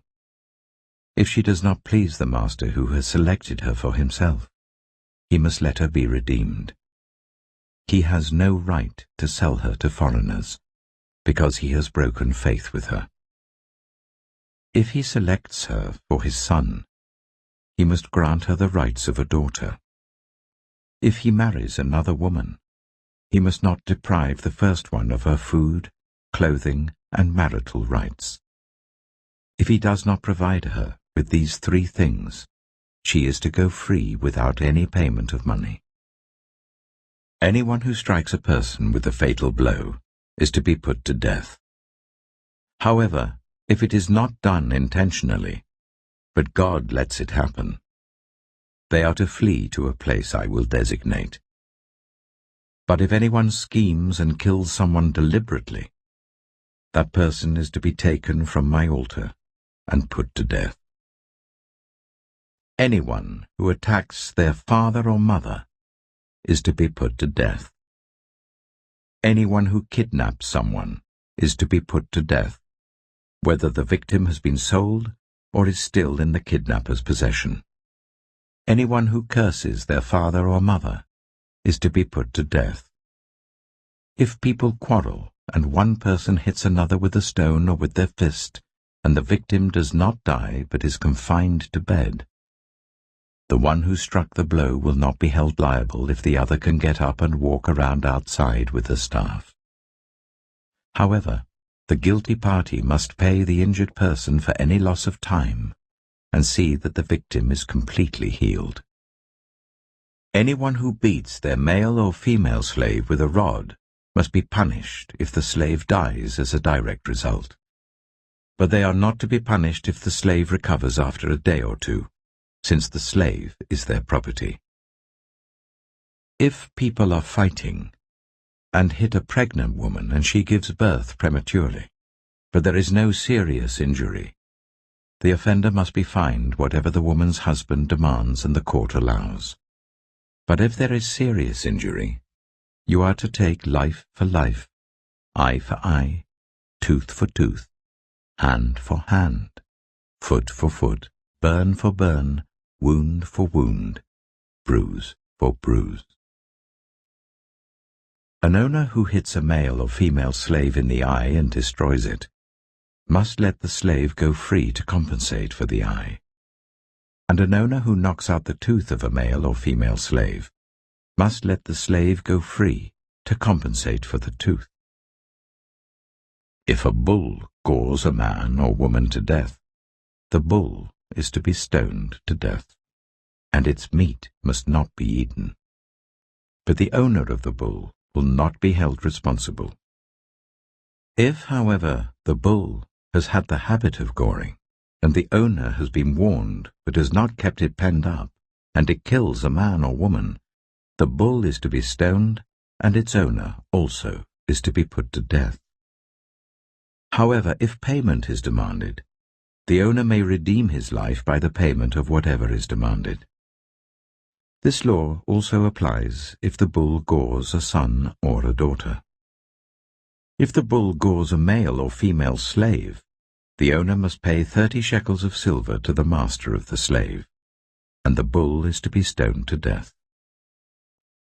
If anyone uncovers a pit, or digs one and fails to cover it, and an ox or donkey falls into it, the one who opened the pit must pay the owner for the loss and take the dead animal in exchange. If anyone's bull injures someone else's bull and it dies, the two parties are to sell the live one and divide both the money and the dead animal equally. However, if it was known that the bull had the habit of goring, yet the owner did not keep it penned up, the owner must pay animal for animal and take the dead animal in exchange. Exodus chapter 22. Whoever steals an ox or a sheep and slaughters it, or sells it, must pay back 5 head of cattle for the ox and 4 sheep for the sheep. If a thief is caught breaking in at night and is struck a fatal blow, the defender is not guilty of bloodshed. But if it happens after sunrise, the defender is guilty of bloodshed. Anyone who steals must certainly make restitution. But if they have nothing, they must be sold to pay for their theft. If the stolen animal is found alive in their possession, whether ox or donkey or sheep, they must pay back double. If anyone grazes their livestock in a field or vineyard, and lets them stray and they graze in someone else's field, the offender must make restitution from the best of their own field or vineyard. If a fire breaks out and spreads into thorn bushes, so that it burns sheaves of corn or standing corn or the whole field, the one who started the fire must make restitution. If anyone gives a neighbor silver or goods for safekeeping, and they are stolen from the neighbor's house, the thief, if caught, must pay back double. But if the thief is not found, the owner of the house must appear before the judges, and they must determine whether the owner of the house has laid hands on the other person's property. In all cases of illegal possession of an ox, a donkey, a sheep, a garment, or any other lost property about which somebody says, "This is mine," both parties are to bring their cases before the judges. The one whom the judges declare guilty must pay back double to the other. If anyone gives a donkey, an ox, a sheep, or any other animal to their neighbor for safekeeping, and it dies, or is injured, or is taken away while no one is looking, the issue between them will be settled by the taking of an oath before the Lord, that the neighbor did not lay hands on the other person's property. The owner is to accept this, and no restitution is required. But if the animal was stolen from the neighbor, restitution must be made to the owner. If it was torn to pieces by a wild animal, the neighbor shall bring in the remains as evidence, and shall not be required to pay for the torn animal. If anyone borrows an animal from their neighbor, and it is injured or dies while the owner is not present, they must make restitution. But if the owner is with the animal, the borrower will not have to pay. If the animal was hired, the money paid for the hire covers the loss. If a man seduces a virgin who is not pledged to be married and sleeps with her, he must pay the bride price, and she shall be his wife. If her father absolutely refuses to give her to him, he must still pay the bride price for virgins. Do not allow a sorceress to live. Anyone who has sexual relations with an animal is to be put to death. Whoever sacrifices to any god other than the Lord must be destroyed. Do not ill-treat or oppress a foreigner, for you were foreigners in Egypt. Do not take advantage of the widow or the fatherless. If you do, and they cry out to me, I will certainly hear their cry. My anger will be aroused, and I will kill you with the sword. Your wives will become widows, and your children fatherless. If you lend money to one of my people among you who is needy, do not treat it like a business deal. Charge no interest. If you take your neighbor's cloak as a pledge, return it by sunset, because that cloak is the only covering your neighbor has. What else can they sleep in? When they cry out to me, I will hear, for I am compassionate. Do not blaspheme God or curse the ruler of your people. Do not hold back offerings from your granaries or your vats. You must give me the firstborn of your sons. Do the same with your cattle and your sheep. Let them stay with their mothers for 7 days, but give them to me on the 8th day. You are to be my holy people. So do not eat the meat of an animal torn by wild beasts. Throw it to the dogs. Exodus chapter 23. Do not spread false reports. Do not help a guilty person by being a malicious witness. Do not follow the crowd in doing wrong. When you give testimony in a lawsuit, do not pervert justice by siding with the crowd, and do not show favoritism to a poor person in a lawsuit. If you come across your enemy's ox or donkey wandering off, be sure to return it. If you see the donkey of someone who hates you, fallen down under its load, do not leave it there. Be sure you help them with it. Do not deny justice to your poor people in their lawsuits. Have nothing to do with a false charge, and do not put an innocent or honest person to death, for I will not acquit the guilty. Do not accept a bribe, for a bribe blinds those who see and twists the words of the innocent. Do not oppress a foreigner. You yourselves know how it feels to be foreigners, because you were foreigners in Egypt. For 6 years you are to sow your fields and harvest the crops, but during the 7th year let the land lie unplowed and unused. Then the poor among your people may get food from it, and the wild animals may eat what is left. Do the same with your vineyard and your olive grove. 6 days do your work, but on the 7th day do not work, so that your ox and your donkey may rest, and so that the slave born in your household and the foreigner living among you may be refreshed. Be careful to do everything I have said to you. Do not invoke the names of other gods. Do not let them be heard on your lips.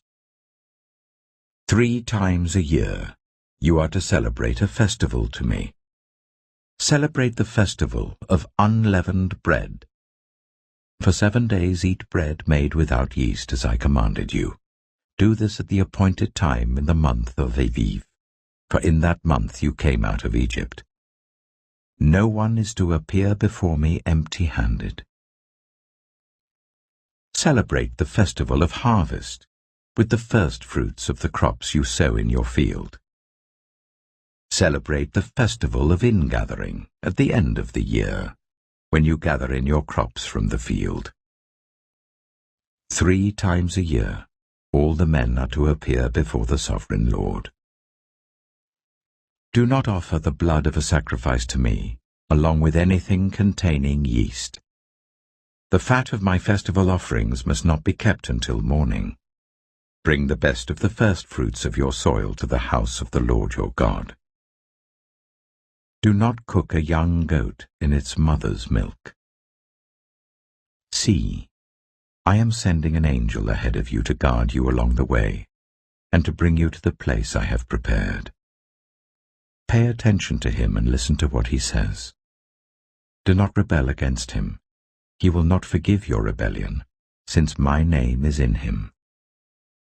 If you listen carefully to what he says and do all that I say, I will be an enemy to your enemies and will oppose those who oppose you. My angel will go ahead of you and bring you into the land of the Amorites, Hittites, Perizzites, Canaanites, Hivites, and Jebusites, and I will wipe them out. Do not bow down before their gods, or worship them, or follow their practices. You must demolish them and break their sacred stones to pieces. Worship the Lord your God, and his blessing will be on your food and water. I will take away disease from among you, and none will miscarry or be barren in your land. I will give you a full lifespan. I will send my terror ahead of you, and throw into confusion every nation you encounter. I will make all your enemies turn their backs and run. I will send the hornet ahead of you to drive the Hivites, Canaanites, and Hittites out of your way. But I will not drive them out in a single year, because the land would become desolate and the wild animals too numerous for you. Little by little I will drive them out before you, until you have increased enough to take possession of the land. I will establish your borders from the Red Sea to the Mediterranean Sea, and from the desert to the Euphrates River. I will give into your hands the people who live in the land, and you will drive them out before you. Do not make a covenant with them or with their gods. Do not let them live in your land, or they will cause you to sin against me, because the worship of their gods will certainly be a snare to you. Exodus chapter 24. Then the Lord said to Moses, Come up to the Lord, you and Aaron, Nadab and Abihu, and 70 of the elders of Israel. You are to worship at a distance, but Moses alone is to approach the Lord. The others must not come near, and the people may not come up with him."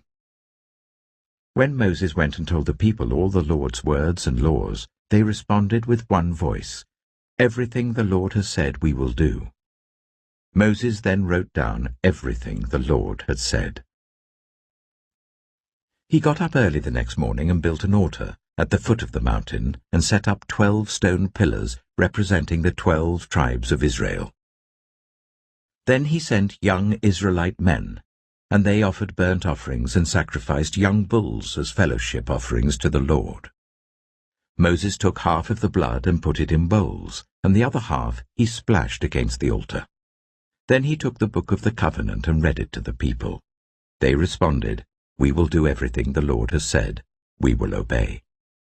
Moses then took the blood, sprinkled it on the people, and said, "This is the blood of the covenant that the Lord has made with you in accordance with all these words." Moses and Aaron, Nadab and Abihu, and the 70 elders of Israel went up and saw the God of Israel. Under his feet was something like a pavement made of lapis lazuli, as bright blue as the sky. But God did not raise his hand against these leaders of the Israelites. They saw God, and they ate and drank. The Lord said to Moses, "Come up to me on the mountain and stay here, and I will give you the tablets of stone with the law and commandments I have written for their instruction." Then Moses set out with Joshua his assistant, and Moses went up on the mountain of God. He said to the elders, "Wait here for us until we come back to you. Aaron and Hur are with you, and anyone involved in a dispute can go to them." When Moses went up on the mountain, the cloud covered it, and the glory of the Lord settled on Mount Sinai. For 6 days the cloud covered the mountain, and on the 7th day the Lord called to Moses from within the cloud. To the Israelites, the glory of the Lord looked like a consuming fire on top of the mountain. Then Moses entered the cloud as he went on up the mountain, and he stayed on the mountain 40 days and 40 nights. Exodus chapter 25. The Lord said to Moses, "Tell the Israelites to bring me an offering. You are to receive the offering for me from everyone whose heart prompts them to give. These are the offerings you are to receive from them: gold, silver and bronze, blue, purple and scarlet yarn, and fine linen, goat hair, ram skins dyed red, and another type of durable leather, acacia wood, olive oil for the light, spices for the anointing oil and for the fragrant incense, and onyx stones and other gems to be mounted on the ephod and breastpiece. Then let them make a sanctuary for me, and I will dwell among them. Make this tabernacle and all its furnishings exactly like the pattern I will show you. Let them make an ark of acacia wood, 2.5 cubits long, 1.5 cubits wide, and 1.5 cubits high.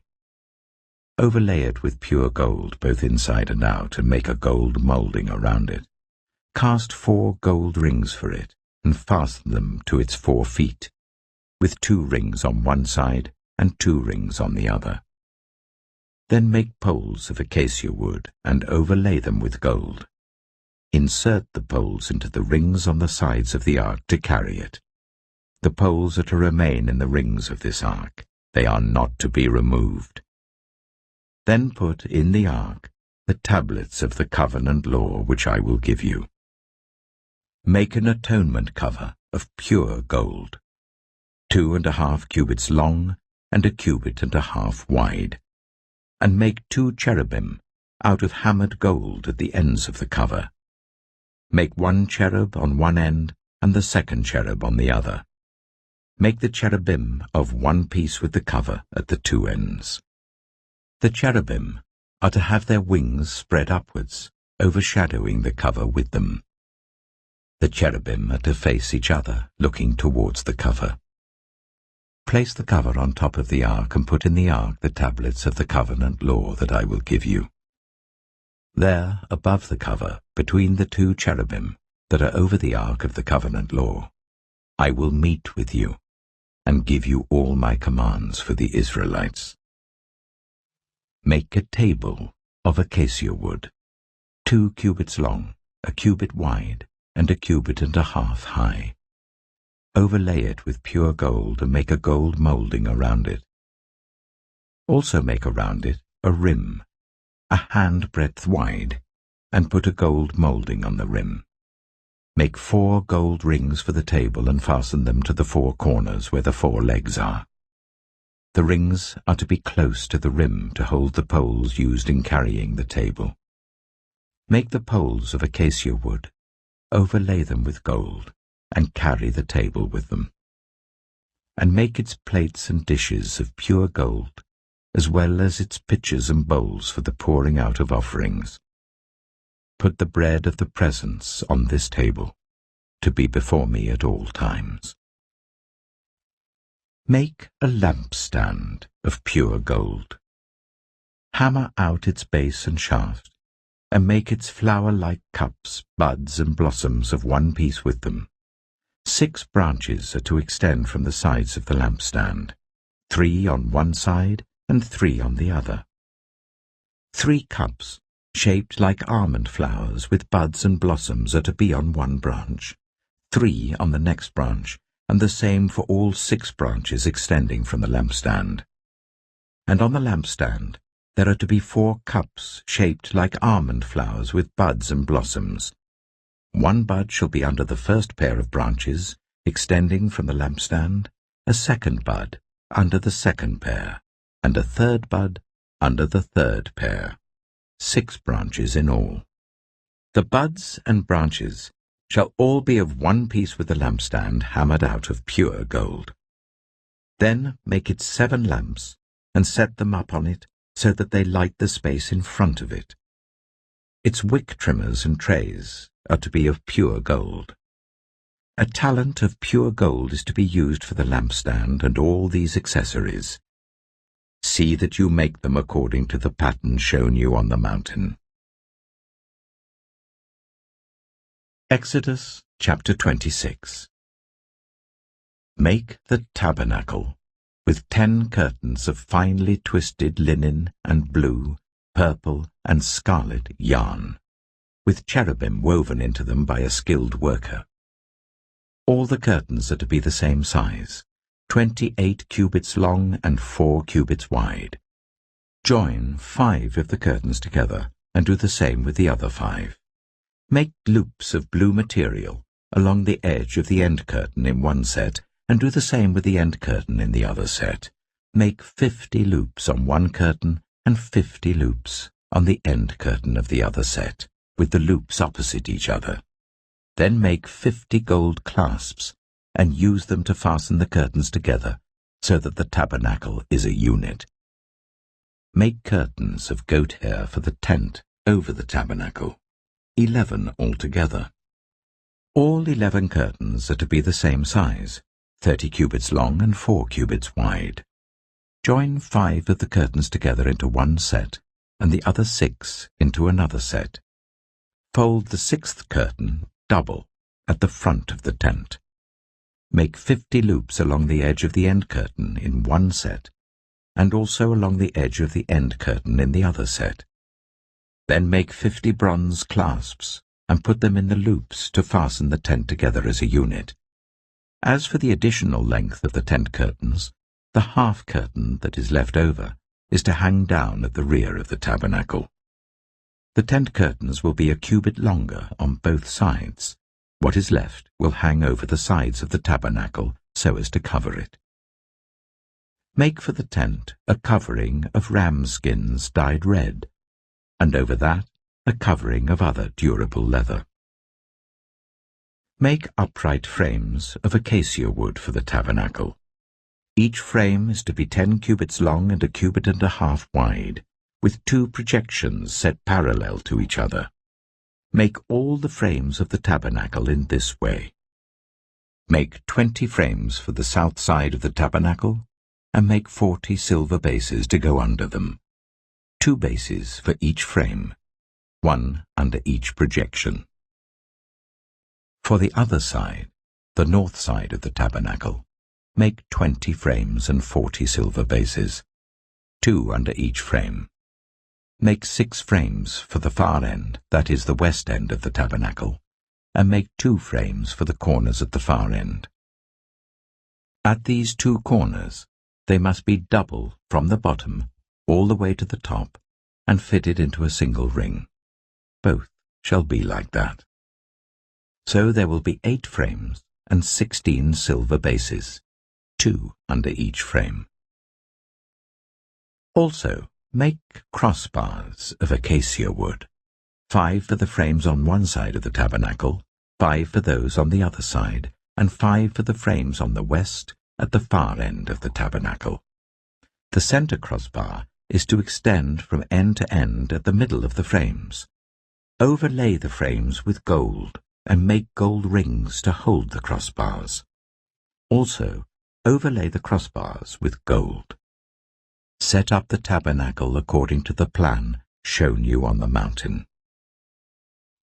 Make a curtain of blue, purple, and scarlet yarn and finely twisted linen, with cherubim woven into it by a skilled worker. Hang it with gold hooks on 4 posts of acacia wood, overlaid with gold and standing on 4 silver bases. Hang the curtain from the clasps, and place the Ark of the Covenant Law behind the curtain. The curtain will separate the holy place from the most holy place. Put the atonement cover on the Ark of the Covenant Law in the most holy place. Place the table outside the curtain on the north side of the tabernacle, and put the lampstand opposite it on the south side. For the entrance to the tent, make a curtain of blue, purple, and scarlet yarn and finely twisted linen, the work of an embroiderer. Make gold hooks for this curtain, and 5 posts of acacia wood overlaid with gold, and cast 5 bronze bases for them. Exodus chapter 27.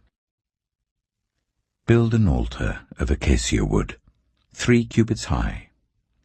It is to be square, 5 cubits long and 5 cubits wide. Make a horn at each of the 4 corners, so that the horns and the altar are of one piece, and overlay the altar with bronze. Make all its utensils of bronze, its pots to remove the ashes, and its shovels, sprinkling bowls, meat forks, and firepans. Make a grating for it, a bronze network, and make a bronze ring at each of the 4 corners of the network. Put it under the ledge of the altar, so that it is halfway up the altar. Make poles of acacia wood for the altar, and overlay them with bronze. The poles are to be inserted into the rings, so they will be on 2 sides of the altar when it is carried. Make the altar hollow out of boards. It is to be made just as you were shown on the mountain. Make a courtyard for the tabernacle.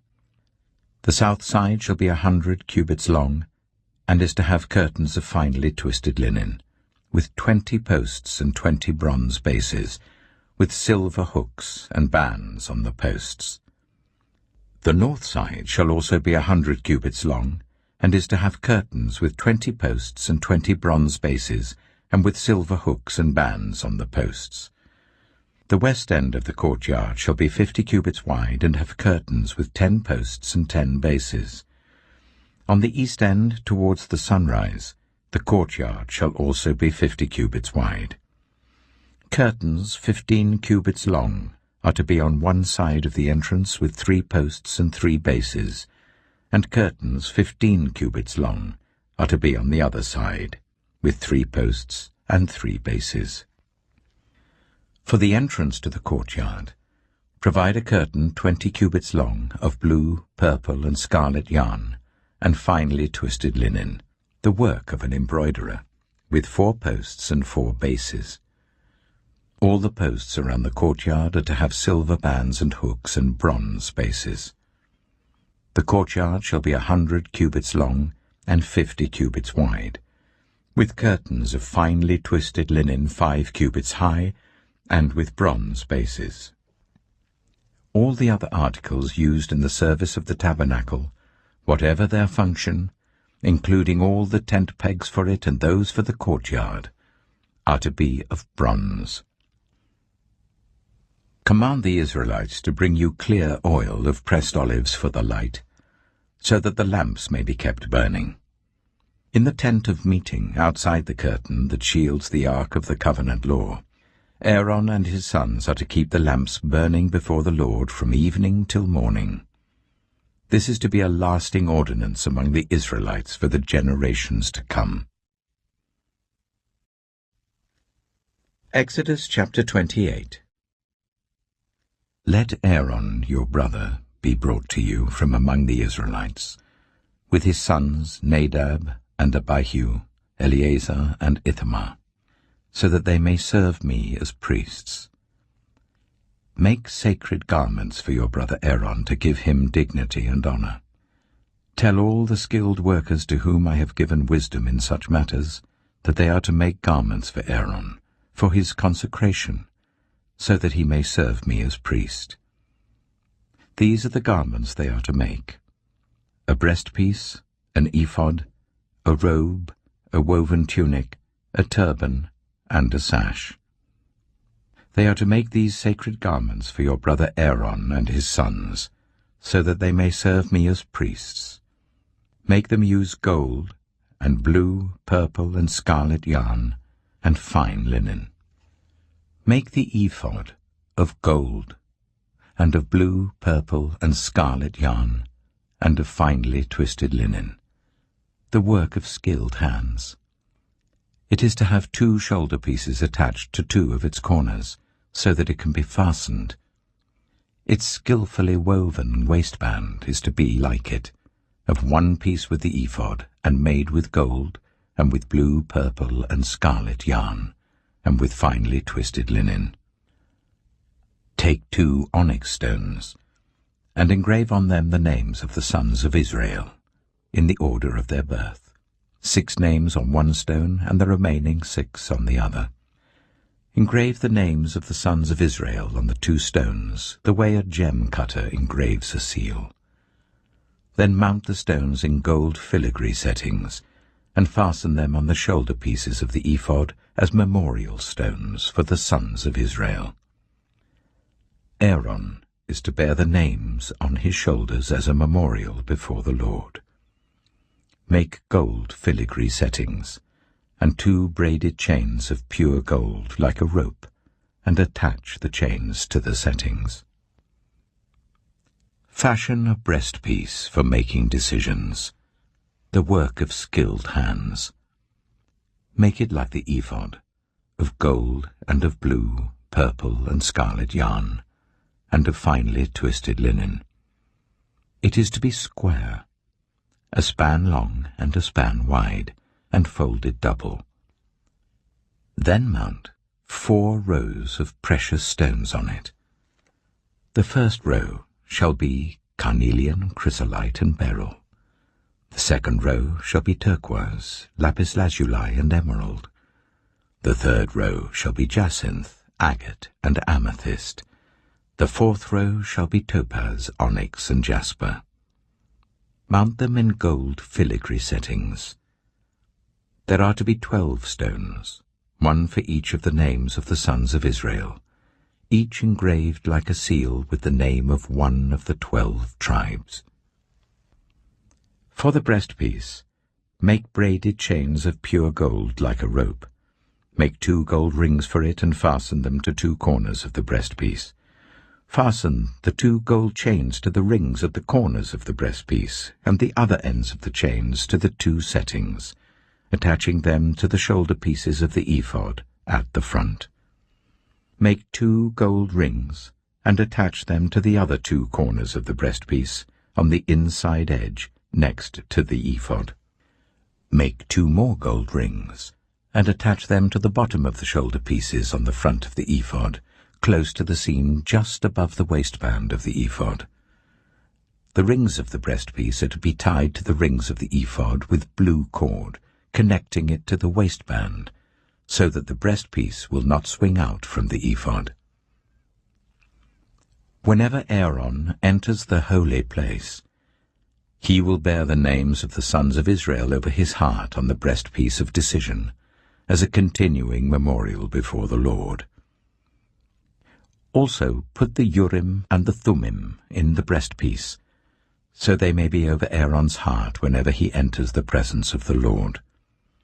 Thus Aaron will always bear the means of making decisions for the Israelites over his heart before the Lord. Make the robe of the ephod entirely out of blue cloth, with an opening for the head in its center. There shall be a woven edge like a collar around this opening, so that it will not tear. Make pomegranates of blue, purple, and scarlet yarn around the hem of the robe, with gold bells between them. The gold bells and the pomegranates are to alternate round the hem of the robe. Aaron must wear it when he ministers. The sound of the bells will be heard when he enters the holy place before the Lord and when he comes out, so that he will not die. Make a plate of pure gold, and engrave on it, as on a seal, "Holy to the Lord." Fasten a blue cord to it, to attach it to the turban. It is to be on the front of the turban. It will be on Aaron's forehead, and he will bear the guilt involved in the sacred gifts the Israelites consecrate, whatever their gifts may be. It will be on Aaron's forehead continually, so that they will be acceptable to the Lord. Weave the tunic of fine linen, and make the turban of fine linen. The sash is to be the work of an embroiderer. Make tunics, sashes, and caps for Aaron's sons, to give them dignity and honor. After you put these clothes on your brother Aaron and his sons, anoint and ordain them. Consecrate them, so they may serve me as priests. Make linen undergarments as a covering for the body, reaching from the waist to the thigh. Aaron and his sons must wear them whenever they enter the tent of meeting or approach the altar to minister in the holy place, so that they will not incur guilt and die. This is to be a lasting ordinance for Aaron and his descendants. Exodus chapter 29. This is what you are to do to consecrate them, so that they may serve me as priests. Take a young bull and 2 rams without defect, and from the finest wheat flour make round loaves without yeast, thick loaves without yeast, and with olive oil mixed in, and thin loaves without yeast, and brushed with olive oil. Put them in a basket, and present them in it, along with the bull and the 2 rams. Then bring Aaron and his sons to the entrance to the tent of meeting, and wash them with water.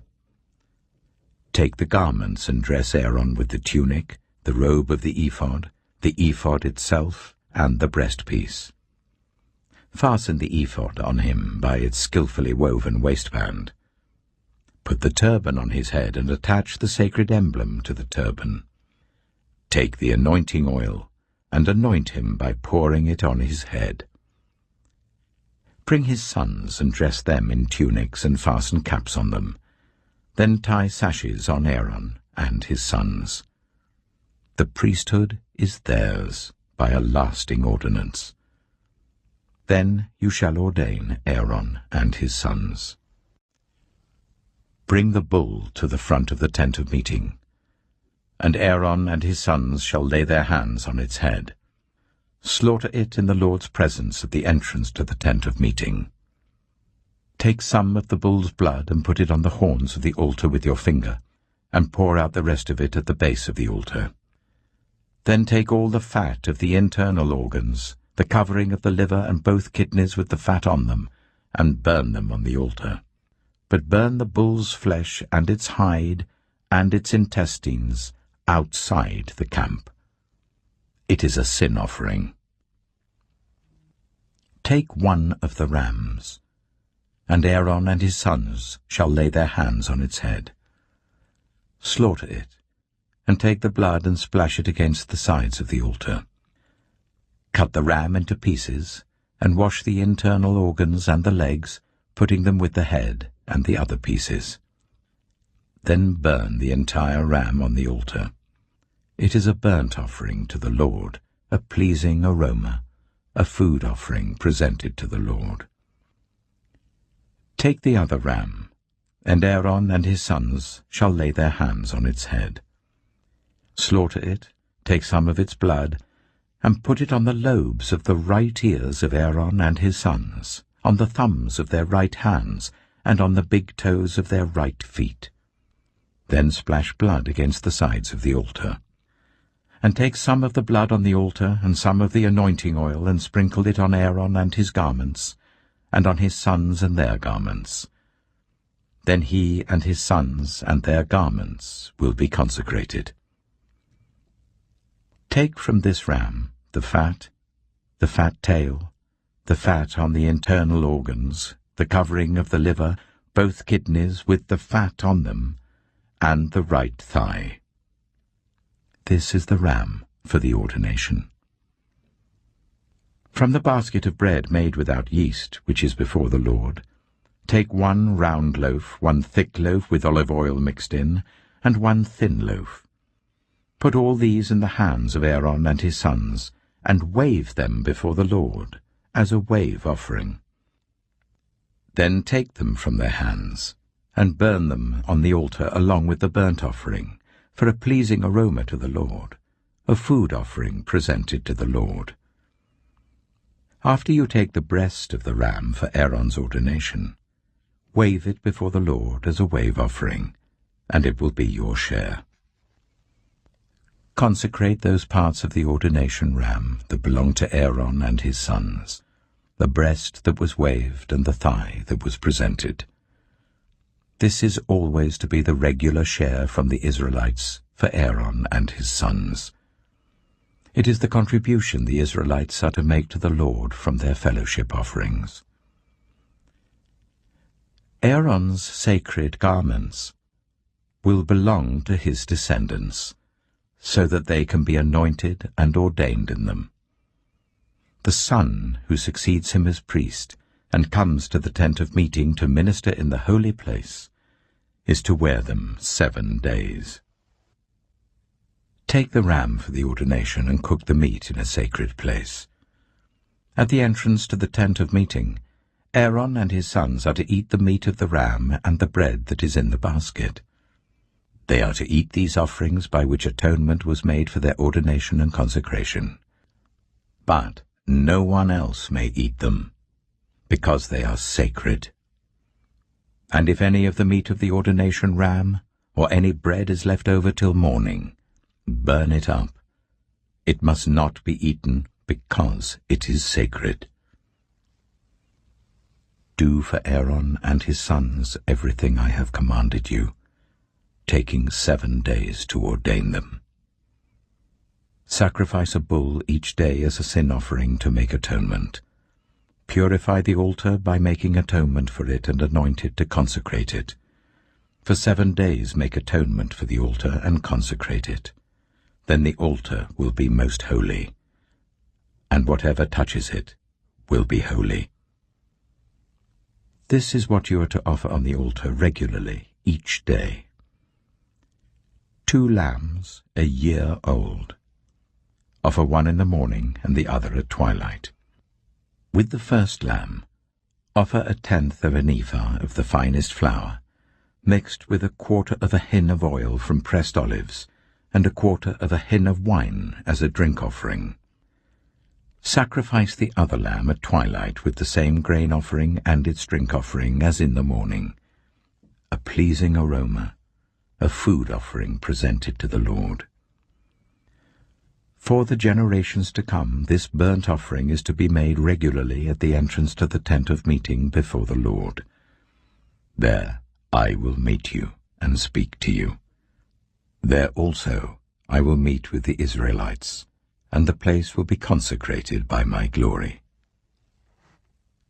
So I will consecrate the tent of meeting and the altar, and will consecrate Aaron and his sons to serve me as priests. Then I will dwell among the Israelites and be their God. They will know that I am the Lord their God, who brought them out of Egypt, so that I might dwell among them. I am the Lord their God. Exodus chapter 30. Make an altar of acacia wood for burning incense. It is to be square, a cubit long and a cubit wide and 2 cubits high, its horns of one piece with it. Overlay the top and all the sides and the horns with pure gold, and make a gold moulding around it.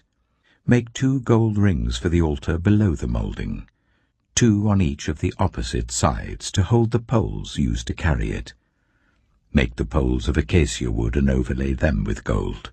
Put the altar in front of the curtain that shields the Ark of the Covenant Law, before the atonement cover that is over the tablets of the Covenant Law, where I will meet with you. Aaron must burn fragrant incense on the altar every morning when he tends the lamps. He must burn incense again when he lights the lamps at twilight, so that incense will burn regularly before the Lord for the generations to come. Do not offer on this altar any other incense or any burnt offering or grain offering, and do not pour a drink offering on it. Once a year Aaron shall make atonement on its horns. This annual atonement must be made with the blood of the atoning sin offering for the generations to come. It is most holy to the Lord. Then the Lord said to Moses, When you take a census of the Israelites to count them, each one must pay the Lord a ransom for his life at the time he is counted. Then no plague will come on them when you number them. Each one who crosses over to those already counted is to give a half shekel according to the sanctuary shekel, which weighs 20 gerams. This half shekel is an offering to the Lord. All who cross over, those 20 years old or more, are to give an offering to the Lord. The rich are not to give more than a half shekel, and the poor are not to give less when you make the offering to the Lord to atone for your lives. Receive the atonement money from the Israelites and use it for the service of the tent of meeting. It will be a memorial for the Israelites before the Lord, making atonement for your lives. Then the Lord said to Moses, Make a bronze basin with its bronze stand for washing. Place it between the tent of meeting and the altar, and put water in it. Aaron and his sons are to wash their hands and feet with water from it. Whenever they enter the tent of meeting, they shall wash with water, so that they will not die. Also, when they approach the altar to minister by presenting a food offering to the Lord, they shall wash their hands and feet, so that they will not die. This is to be a lasting ordinance for Aaron and his descendants for the generations to come. Then the Lord said to Moses, Take the following fine spices: 500 shekels of liquid myrrh, half as much, that is 250 shekels, of fragrant cinnamon, 250 shekels of fragrant calamus, 500 shekels of cassia, all according to the sanctuary shekel, and a hin of olive oil. Make these into a sacred anointing oil, a fragrant blend, the work of a perfumer. It will be the sacred anointing oil. Then use it to anoint the tent of meeting, the Ark of the Covenant Law, the table and all its articles, the lampstand and its accessories, the altar of incense, the altar of burnt offering and all its utensils, and the basin with its stand. You shall consecrate them, so they will be most holy, and whatever touches them will be holy. Anoint Aaron and his sons and consecrate them, so they may serve me as priests. Say to the Israelites, This is to be my sacred anointing oil for the generations to come, Do not pour it on anyone else's body, and do not make any other oil using the same formula. It is sacred, and you are to consider it sacred. Whoever makes perfume like it and puts it on anyone other than a priest must be cut off from their people. Then the Lord said to Moses, Take fragrant spices, gum resin, onycha, and galbanum, and pure frankincense, all in equal amounts, and make a fragrant blend of incense, the work of a perfumer. It is to be salted and pure and sacred. Grind some of it to powder and place it in front of the ark of the covenant law in the tent of meeting, where I will meet with you. It shall be most holy to you. Do not make any incense with this formula for yourselves. Consider it holy to the Lord. Whoever makes incense like it, to enjoy its fragrance, must be cut off from their people. Exodus chapter 31. Then the Lord said to Moses, See, I have chosen Bezalel, son of Uri, the son of Hur of the tribe of Judah, and I have filled him with the Spirit of God, with wisdom, with understanding, with knowledge, and with all kinds of skills, to make artistic designs for work in gold, silver, and bronze, to cut and set stones, to work in wood, and to engage in all kinds of crafts. Moreover, I have appointed Aholiab, son of Ahisamach, of the tribe of Dan, to help him.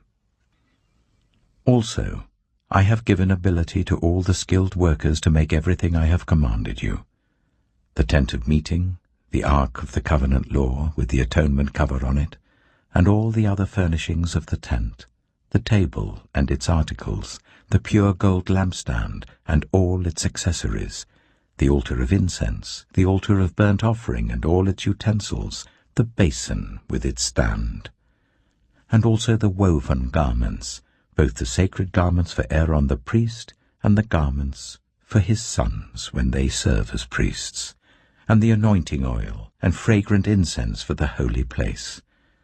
They are to make them just as I commanded you.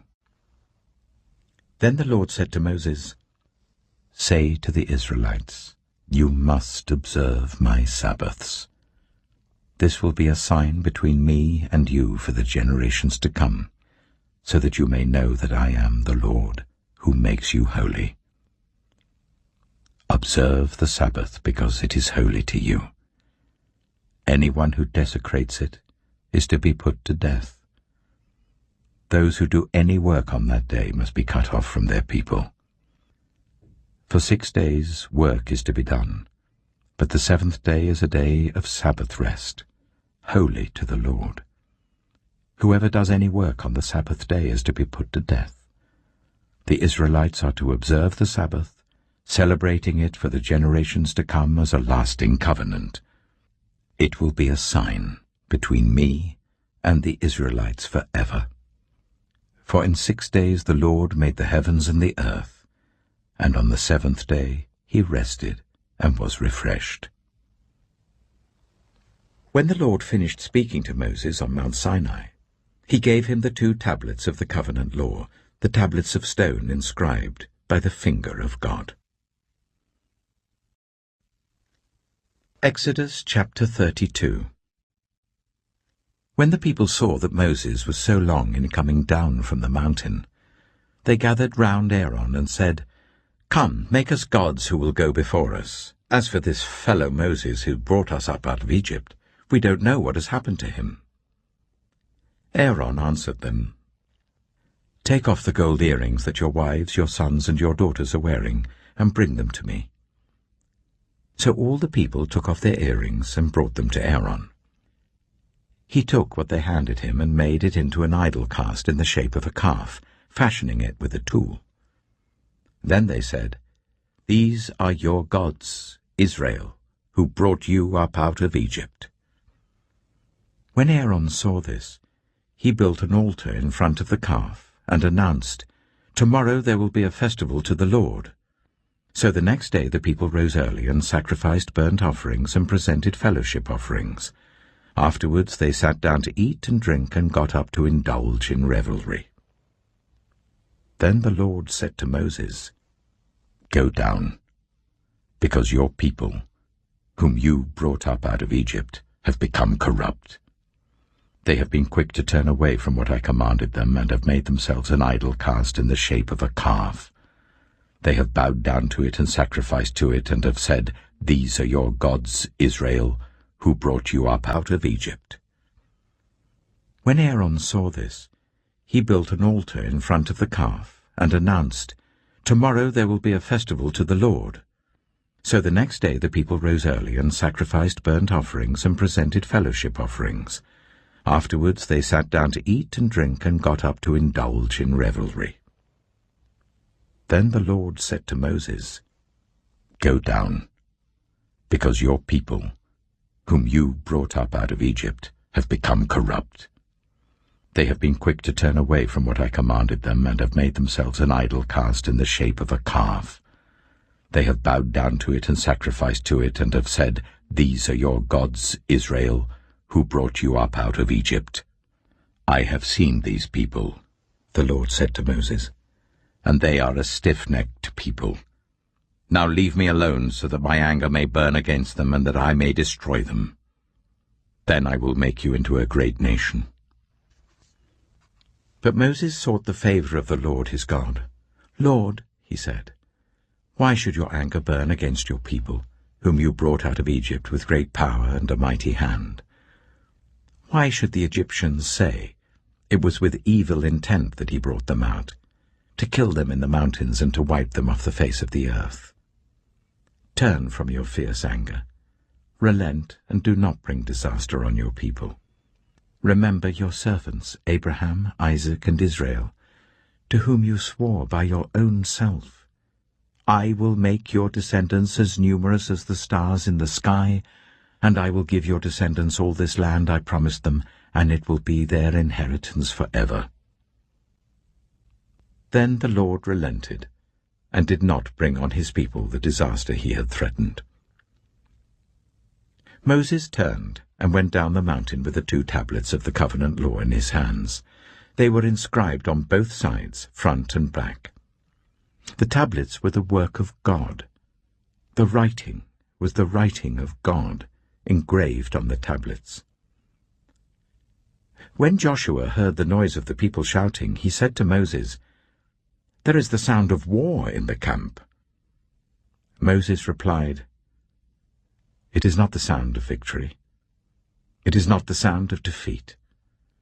It is the sound of singing that I hear." When Moses approached the camp and saw the calf and the dancing, his anger burned, and he threw the tablets out of his hands, breaking them to pieces at the foot of the mountain. And he took the calf the people had made and burned it in the fire. Then he ground it to powder, scattered it on the water, and made the Israelites drink it. He said to Aaron, "What did these people do to you, that you led them into such great sin?" "Do not be angry, my lord," Aaron answered.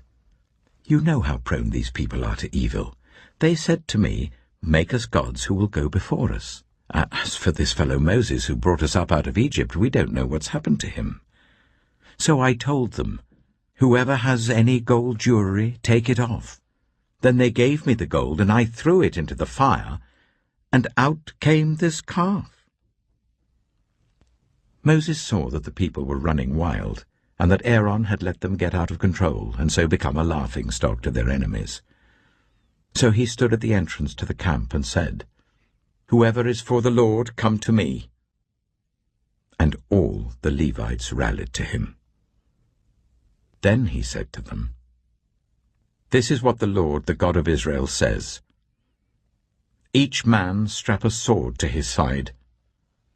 Go back and forth through the camp from one end to the other, each killing his brother and friend and neighbor."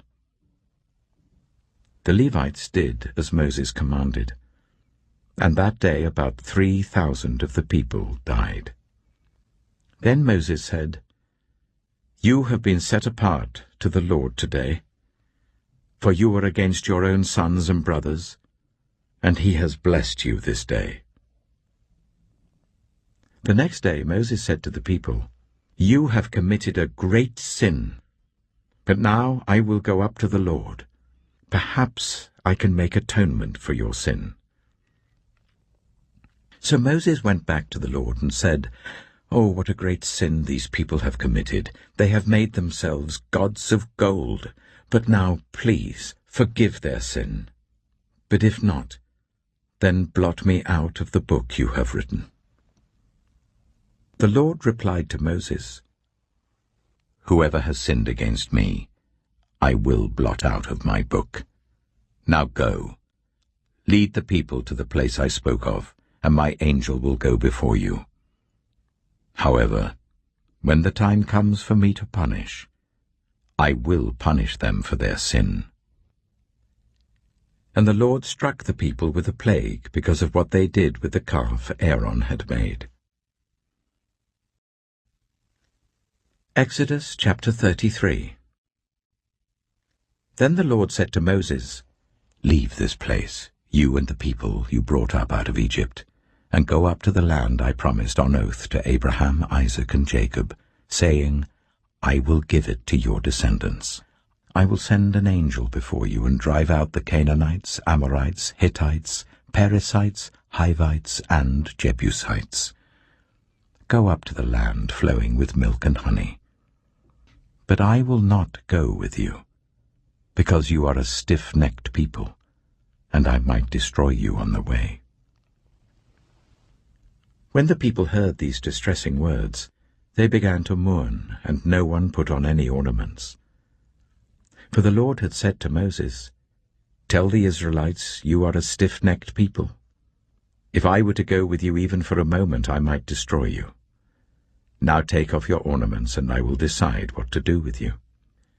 So the Israelites stripped off their ornaments at Mount Horeb. Now Moses used to take a tent and pitch it outside the camp some distance away, calling it the tent of meeting. Anyone inquiring of the Lord would go to the tent of meeting outside the camp. And whenever Moses went out to the tent, all the people rose and stood at the entrances to their tents, watching Moses until he entered the tent. As Moses went into the tent, the pillar of cloud would come down and stay at the entrance while the Lord spoke with Moses. Whenever the people saw the pillar of cloud standing at the entrance to the tent, they all stood and worshipped, each at the entrance to their tent.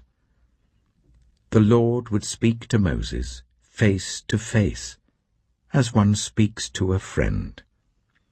Then Moses would return to the camp, but his young assistant Joshua, son of Nun, did not leave the tent. Moses said to the Lord, "You have been telling me, 'Lead these people.' But you have not let me know whom you will send with me. You have said, 'I know you by name, and you have found favor with me.' If you are pleased with me, teach me your ways, so I may know you and continue to find favor with you. Remember that this nation is your people." The Lord replied, "My presence will go with you, and I will give you rest." Then Moses said to him, "If your presence does not go with us, do not send us up from here. How will anyone know that you are pleased with me and with your people unless you go with us? What else will distinguish me and your people from all the other people on the face of the earth?" And the Lord said to Moses, "I will do the very thing you have asked, because I am pleased with you, and I know you by name." Then Moses said, "Now show me your glory." And the Lord said, "I will cause all my goodness to pass in front of you, and I will proclaim my name, the Lord, in your presence. I will have mercy on whom I will have mercy, and I will have compassion on whom I will have compassion. But," he said, "you cannot see my face, for no one may see me and live." Then the Lord said, "There is a place near me where you may stand on a rock. When my glory passes by, I will put you in a cleft in the rock and cover you with my hand until I have passed by. Then I will remove my hand, and you will see my back, but my face must not be seen. Exodus chapter 34. The Lord said to Moses, "Chisel out 2 stone tablets like the first ones, and I will write on them the words that were on the first tablets which you broke. Be ready in the morning, and then come up on Mount Sinai. Present yourself to me there on the top of the mountain. No one is to come with you or be seen anywhere on the mountain. Not even the flocks and herds may graze in front of the mountain." So Moses chiseled out 2 stone tablets like the first ones, and went up Mount Sinai early in the morning as the Lord had commanded him, and he carried the 2 stone tablets in his hands. Then the Lord came down in the cloud and stood there with him, and proclaimed his name, the Lord. And he passed in front of Moses, proclaiming, the Lord, the compassionate and gracious God, slow to anger, abounding in love and faithfulness, maintaining love to thousands, and forgiving wickedness, rebellion, and sin. Yet he does not leave the guilty unpunished. He punishes the children and their children for the sin of the parents to the 3rd and 4th generation. Moses bowed to the ground at once and worshipped. "Lord," he said, "if I have found favor in your eyes, then let the Lord go with us. Although this is a stiff-necked people, forgive our wickedness and our sin, and take us as your inheritance." Then the Lord said, "I am making a covenant with you. Before all your people, I will do wonders never before done in any nation in all the world. The people you live among will see how awesome is the work that I, the Lord, will do for you. Obey what I command you today. I will drive out before you the Amorites, Canaanites, Hittites, Perizzites, Hivites, and Jebusites. Be careful not to make a treaty with those who live in the land where you are going, or they will be a snare among you. Break down their altars, smash their sacred stones, and cut down their Asherah poles. Do not worship any other god, for the Lord, whose name is jealous, is a jealous God. Be careful not to make a treaty with those who live in the land, for when they prostitute themselves to their gods and sacrifice to them, they will invite you, and you will eat their sacrifices. And when you choose some of their daughters as wives for your sons, and those daughters prostitute themselves to their gods, they will lead your sons to do the same. Do not make any idols. Celebrate the festival of unleavened bread. For 7 days eat bread made without yeast as I commanded you. Do this at the appointed time in the month of Aviv, for in that month you came out of Egypt. The first offspring of every womb belongs to me, including all the firstborn males of your livestock, whether from herd or flock. Redeem the firstborn donkey with a lamb, but if you do not redeem it, break its neck. Redeem all your firstborn sons. No one is to appear before me empty-handed. 6 days you shall labor, but on the 7th day you shall rest. Even during the plowing season and harvest you must rest. Celebrate the festival of weeks with the first fruits of the wheat harvest, and the festival of ingathering at the turn of the year. 3 times a year all your men are to appear before the sovereign Lord, the God of Israel. I will drive out nations before you, and enlarge your territory, and no one will covet your land when you go up 3 times each year to appear before the Lord your God. Do not offer the blood of a sacrifice to me along with anything containing yeast.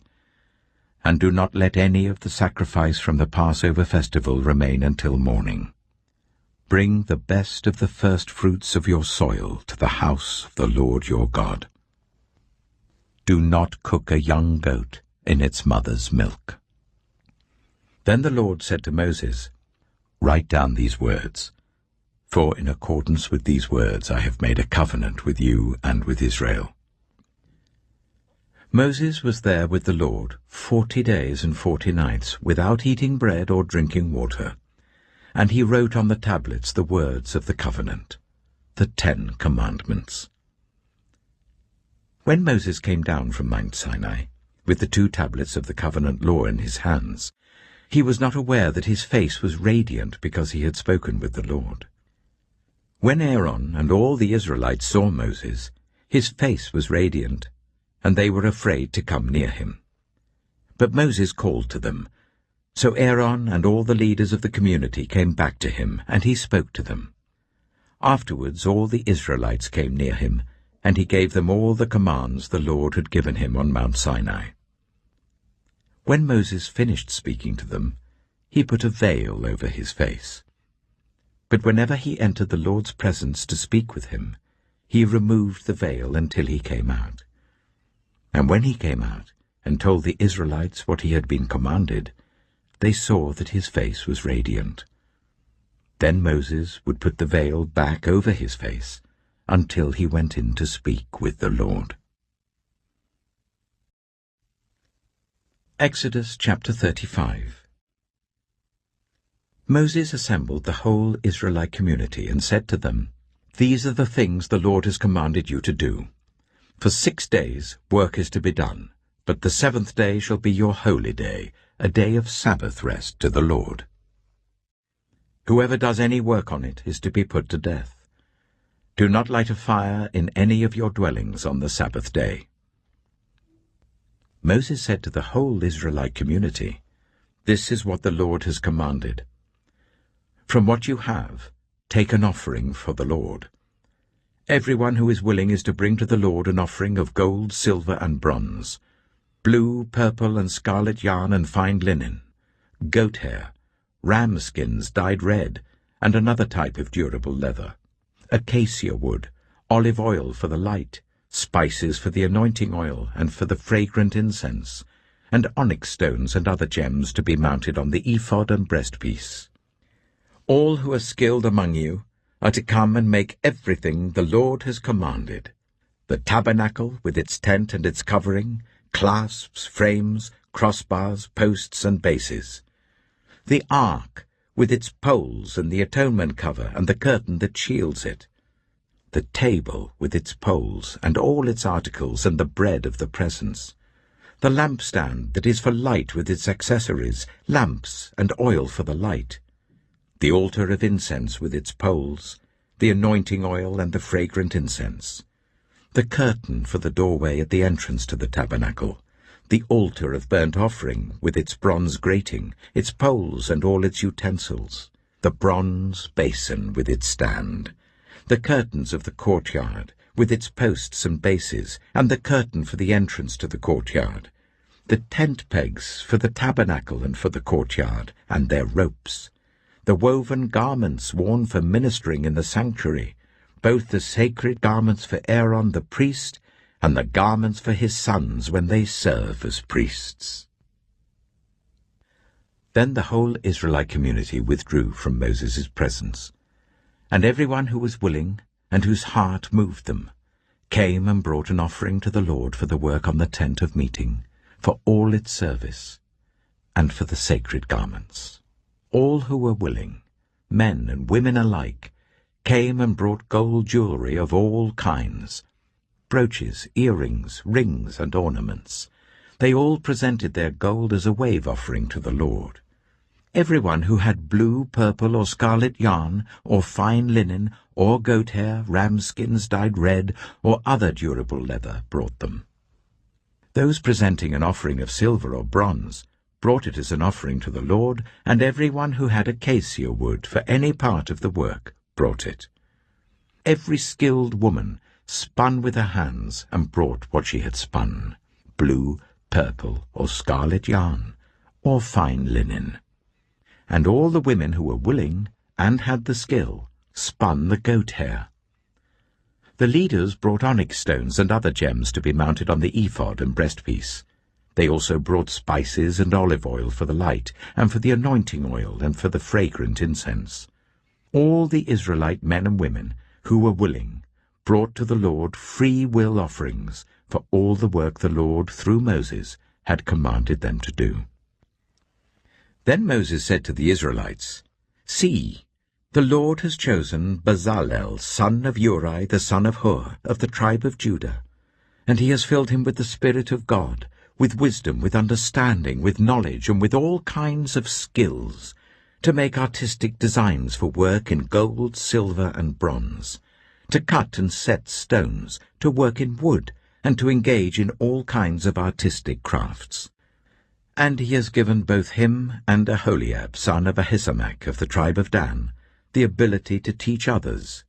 He has filled them with skill to do all kinds of work as engravers, designers, embroiderers in blue, purple, and scarlet yarn, and fine linen, and weavers, all of them skilled workers and designers." Exodus chapter 36. So Bezalel, Aholiab, and every skilled person to whom the Lord has given skill and ability, to know how to carry out all the work of constructing the sanctuary, are to do the work just as the Lord has commanded. Then Moses summoned Bezalel and Aholiab, and every skilled person to whom the Lord had given ability, and who was willing to come and do the work. They received from Moses all the offerings the Israelites had brought to carry out the work of constructing the sanctuary. And the people continued to bring free will offerings morning after morning.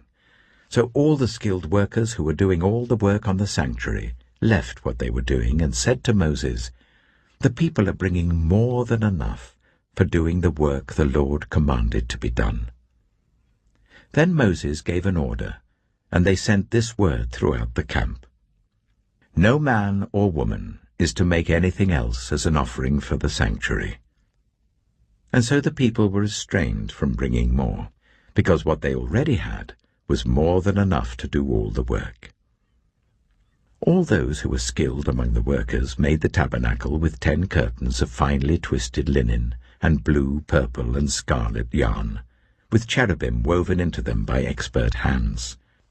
All the curtains were the same size, 28 cubits long and 4 cubits wide. They joined 5 of the curtains together and did the same with the other 5.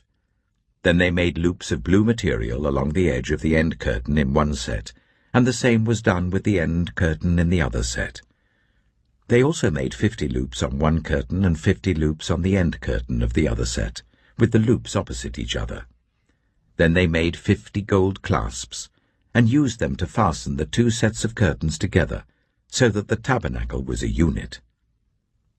They made curtains of goat hair for the tent over the tabernacle, 11 altogether. All 11 curtains were the same size, 30 cubits long and 4 cubits wide. They joined 5 of the curtains into one set, and the other 6 into another set. Then they made 50 loops along the edge of the end curtain in one set, and also along the edge of the end curtain in the other set. They made 50 bronze clasps to fasten the tent together as a unit. Then they made for the tent a covering of ram skins dyed red, and over that a covering of other durable leather. They made upright frames of acacia wood for the tabernacle. Each frame was 10 cubits long and a cubit and a half wide, with 2 projections set parallel to each other. They made all the frames of the tabernacle in this way.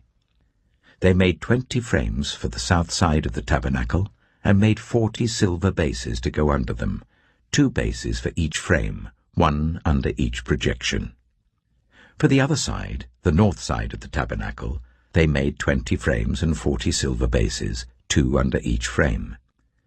They made 6 frames for the far end, that is, the west end of the tabernacle, and 2 frames were made for the corners of the tabernacle at the far end.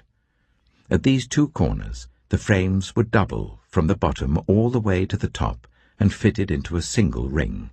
Both were made alike. So there were 8 frames and 16 silver bases, 2 under each frame.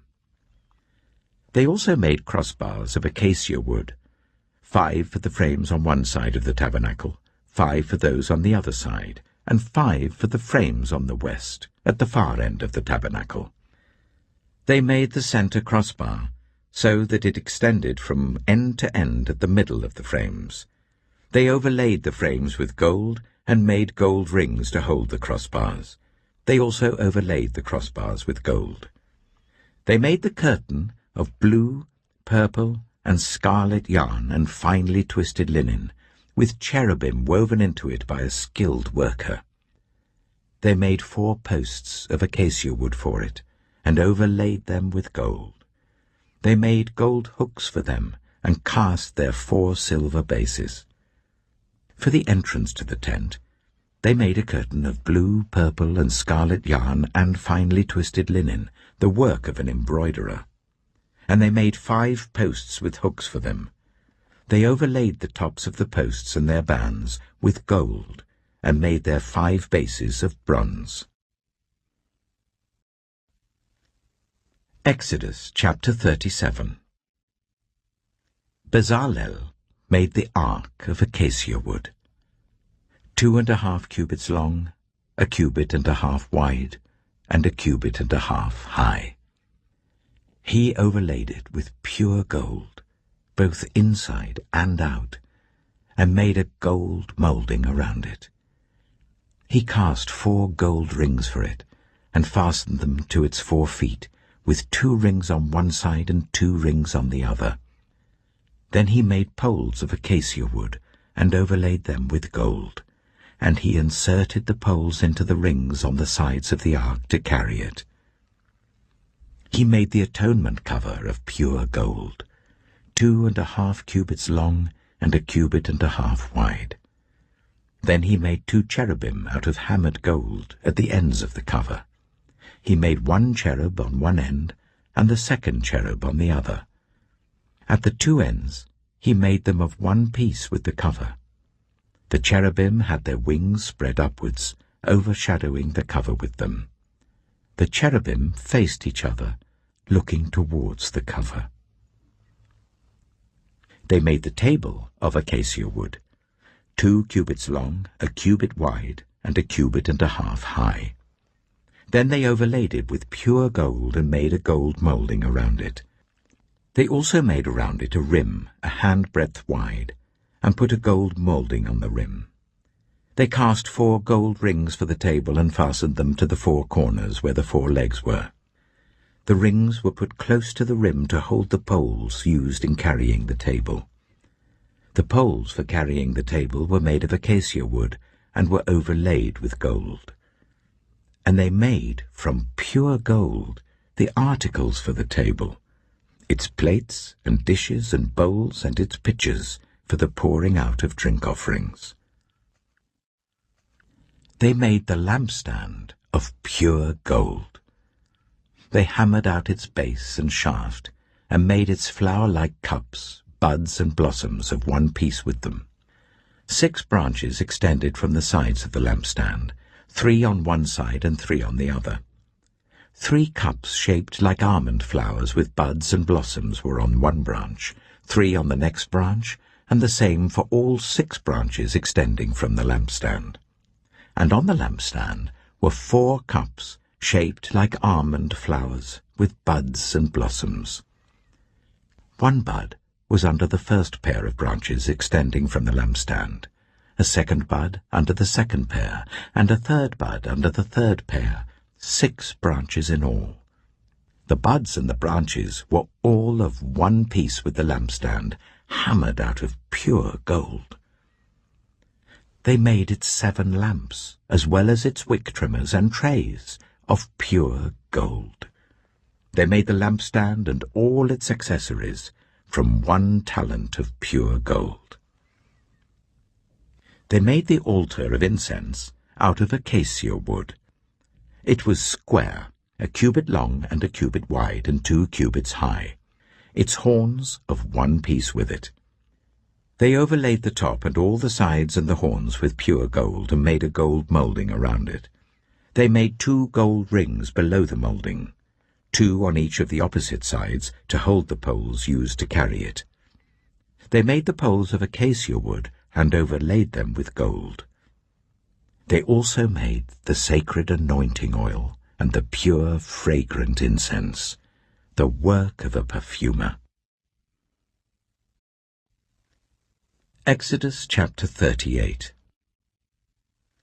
They built the altar of burnt offering of acacia wood, 3 cubits high.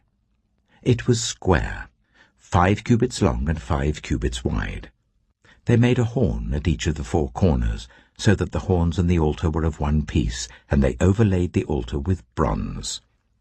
They made all its utensils of bronze, its pots, shovels, sprinkling bowls, meat forks and fire pans. They made a grating for the altar, a bronze network to be under its ledge halfway up the altar. They cast bronze rings to hold the poles for the 4 corners of the bronze grating. They made the poles of acacia wood and overlaid them with bronze. They inserted the poles into the rings so they would be on the sides of the altar for carrying it. They made it hollow out of boards. They made the bronze basin and its bronze stand from the mirrors of the women who served at the entrance to the tent of meeting.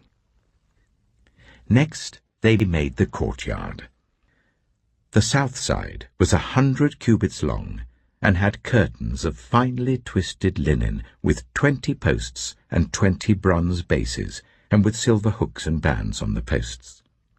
The north side was also 100 cubits long and had 20 posts and 20 bronze bases with silver hooks and bands on the posts. The west end was 50 cubits wide and had curtains with 10 posts and 10 bases with silver hooks and bands on the posts. The east end, towards the sunrise, was also 50 cubits wide. Curtains 15 cubits long were on one side of the entrance with 3 posts and 3 bases, and curtains 15 cubits long were on the other side of the entrance to the courtyard with 3 posts and 3 bases. All the curtains around the courtyard were of finely twisted linen. The bases for the posts were bronze. The hooks and bands on the posts were silver, and their tops were overlaid with silver. So all the posts of the courtyard had silver bands. The curtain for the entrance to the courtyard was made of blue, purple, and scarlet yarn, and finely twisted linen, the work of an embroiderer. It was 20 cubits long, and, like the curtains of the courtyard, 5 cubits high, with 4 posts and 4 bronze bases.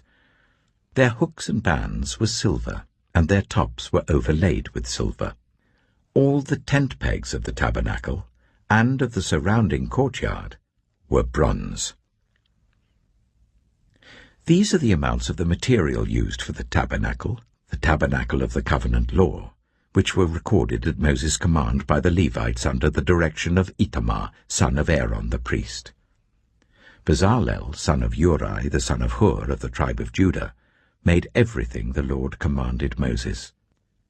With him was Aholiab, son of Ahisamach, of the tribe of Dan, an engraver and designer and an embroiderer, in blue, purple, and scarlet yarn and fine linen. The total amount of the gold from the wave offering used for all the work on the sanctuary was 29 talents and 730 shekels, according to the sanctuary shekel.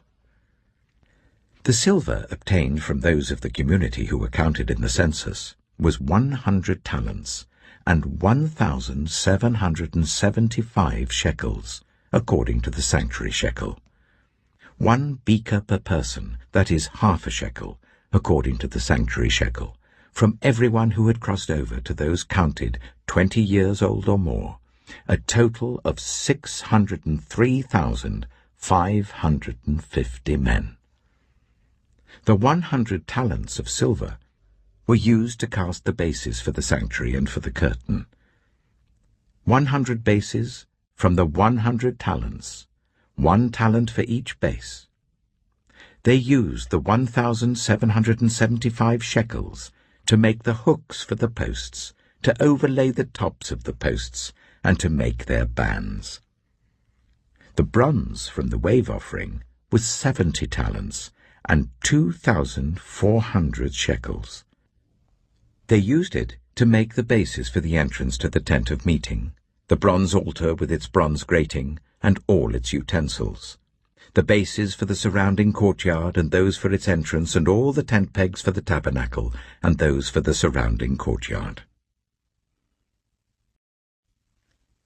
Exodus chapter 39.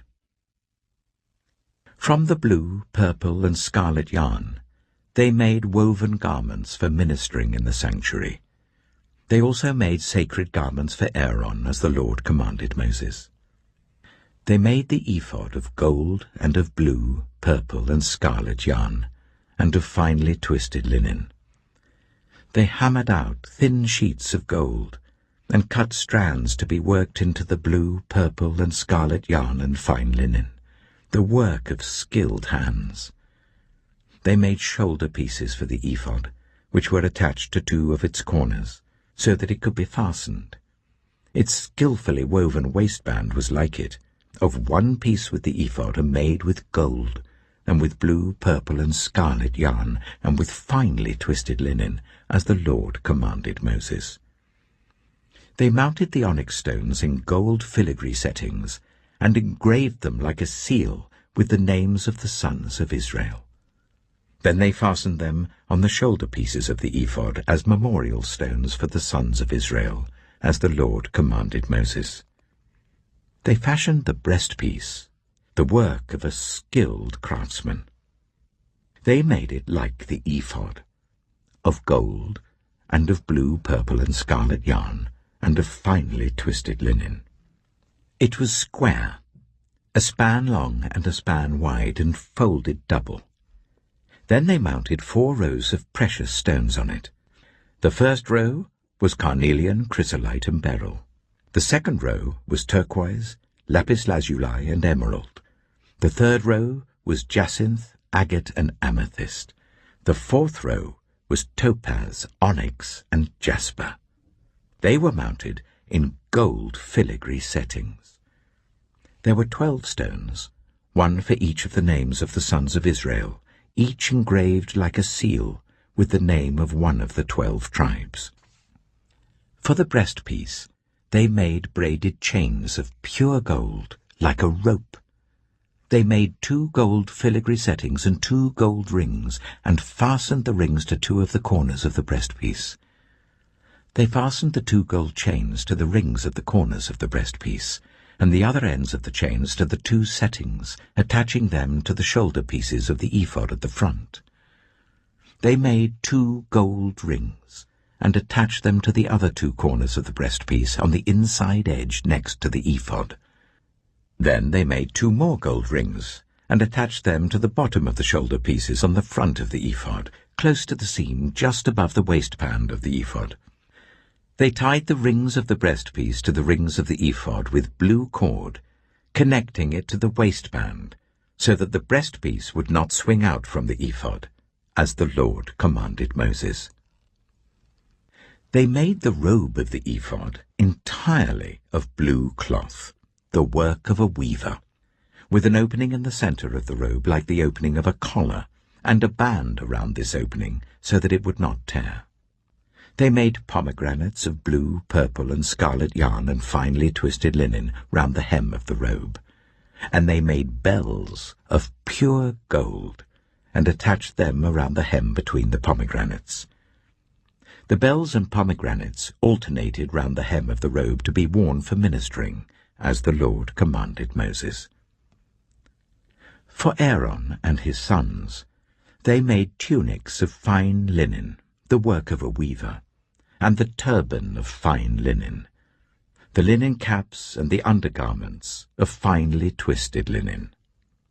The sash was made of finely twisted linen and blue, purple, and scarlet yarn, the work of an embroiderer, as the Lord commanded Moses. They made the plate the sacred emblem, out of pure gold, and engraved on it, like an inscription on a seal, "Holy to the Lord." Then they fastened a blue cord to it to attach it to the turban, as the Lord commanded Moses. So all the work on the tabernacle, the tent of meeting, was completed. The Israelites did everything just as the Lord commanded Moses. Then they brought the tabernacle to Moses, the tent and all its furnishings, its clasps, frames, crossbars, posts and bases, the covering of ram skins dyed red and the covering of another durable leather, and the shielding curtain, the Ark of the Covenant law with its poles and the atonement cover, the table with all its articles and the bread of the presence, the pure gold lampstand with its row of lamps and all its accessories, and the olive oil for the light, the gold altar, the anointing oil, the fragrant incense, and the curtain for the entrance to the tent, the bronze altar with its bronze grating, its poles and all its utensils, the basin with its stand, the curtains of the courtyard with its posts and bases, and the curtain for the entrance to the courtyard, the ropes and tent pegs for the courtyard, all the furnishings for the tabernacle, the tent of meeting, and the woven garments worn for ministering in the sanctuary, both the sacred garments for Aaron the priest and the garments for his sons when serving as priests. The Israelites had done all the work just as the Lord had commanded Moses. Moses inspected the work and saw that they had done it just as the Lord had commanded. So Moses blessed them. Exodus chapter 40. Then the Lord said to Moses, "Set up the tabernacle, the tent of meeting, on the first day of the first month. Place the ark of the covenant law in it, and shield the ark with the curtain. Bring in the table, and set out what belongs on it. Then bring in the lampstand, and set up its lamps. Place the gold altar of incense in front of the ark of the covenant law, and put the curtain at the entrance to the tabernacle. Place the altar of burnt offering in front of the entrance to the tabernacle, the tent of meeting. Place the basin between the tent of meeting and the altar, and put water in it.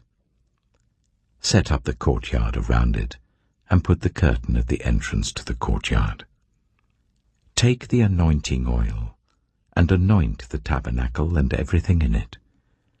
Consecrate it and all its furnishings, and it will be holy.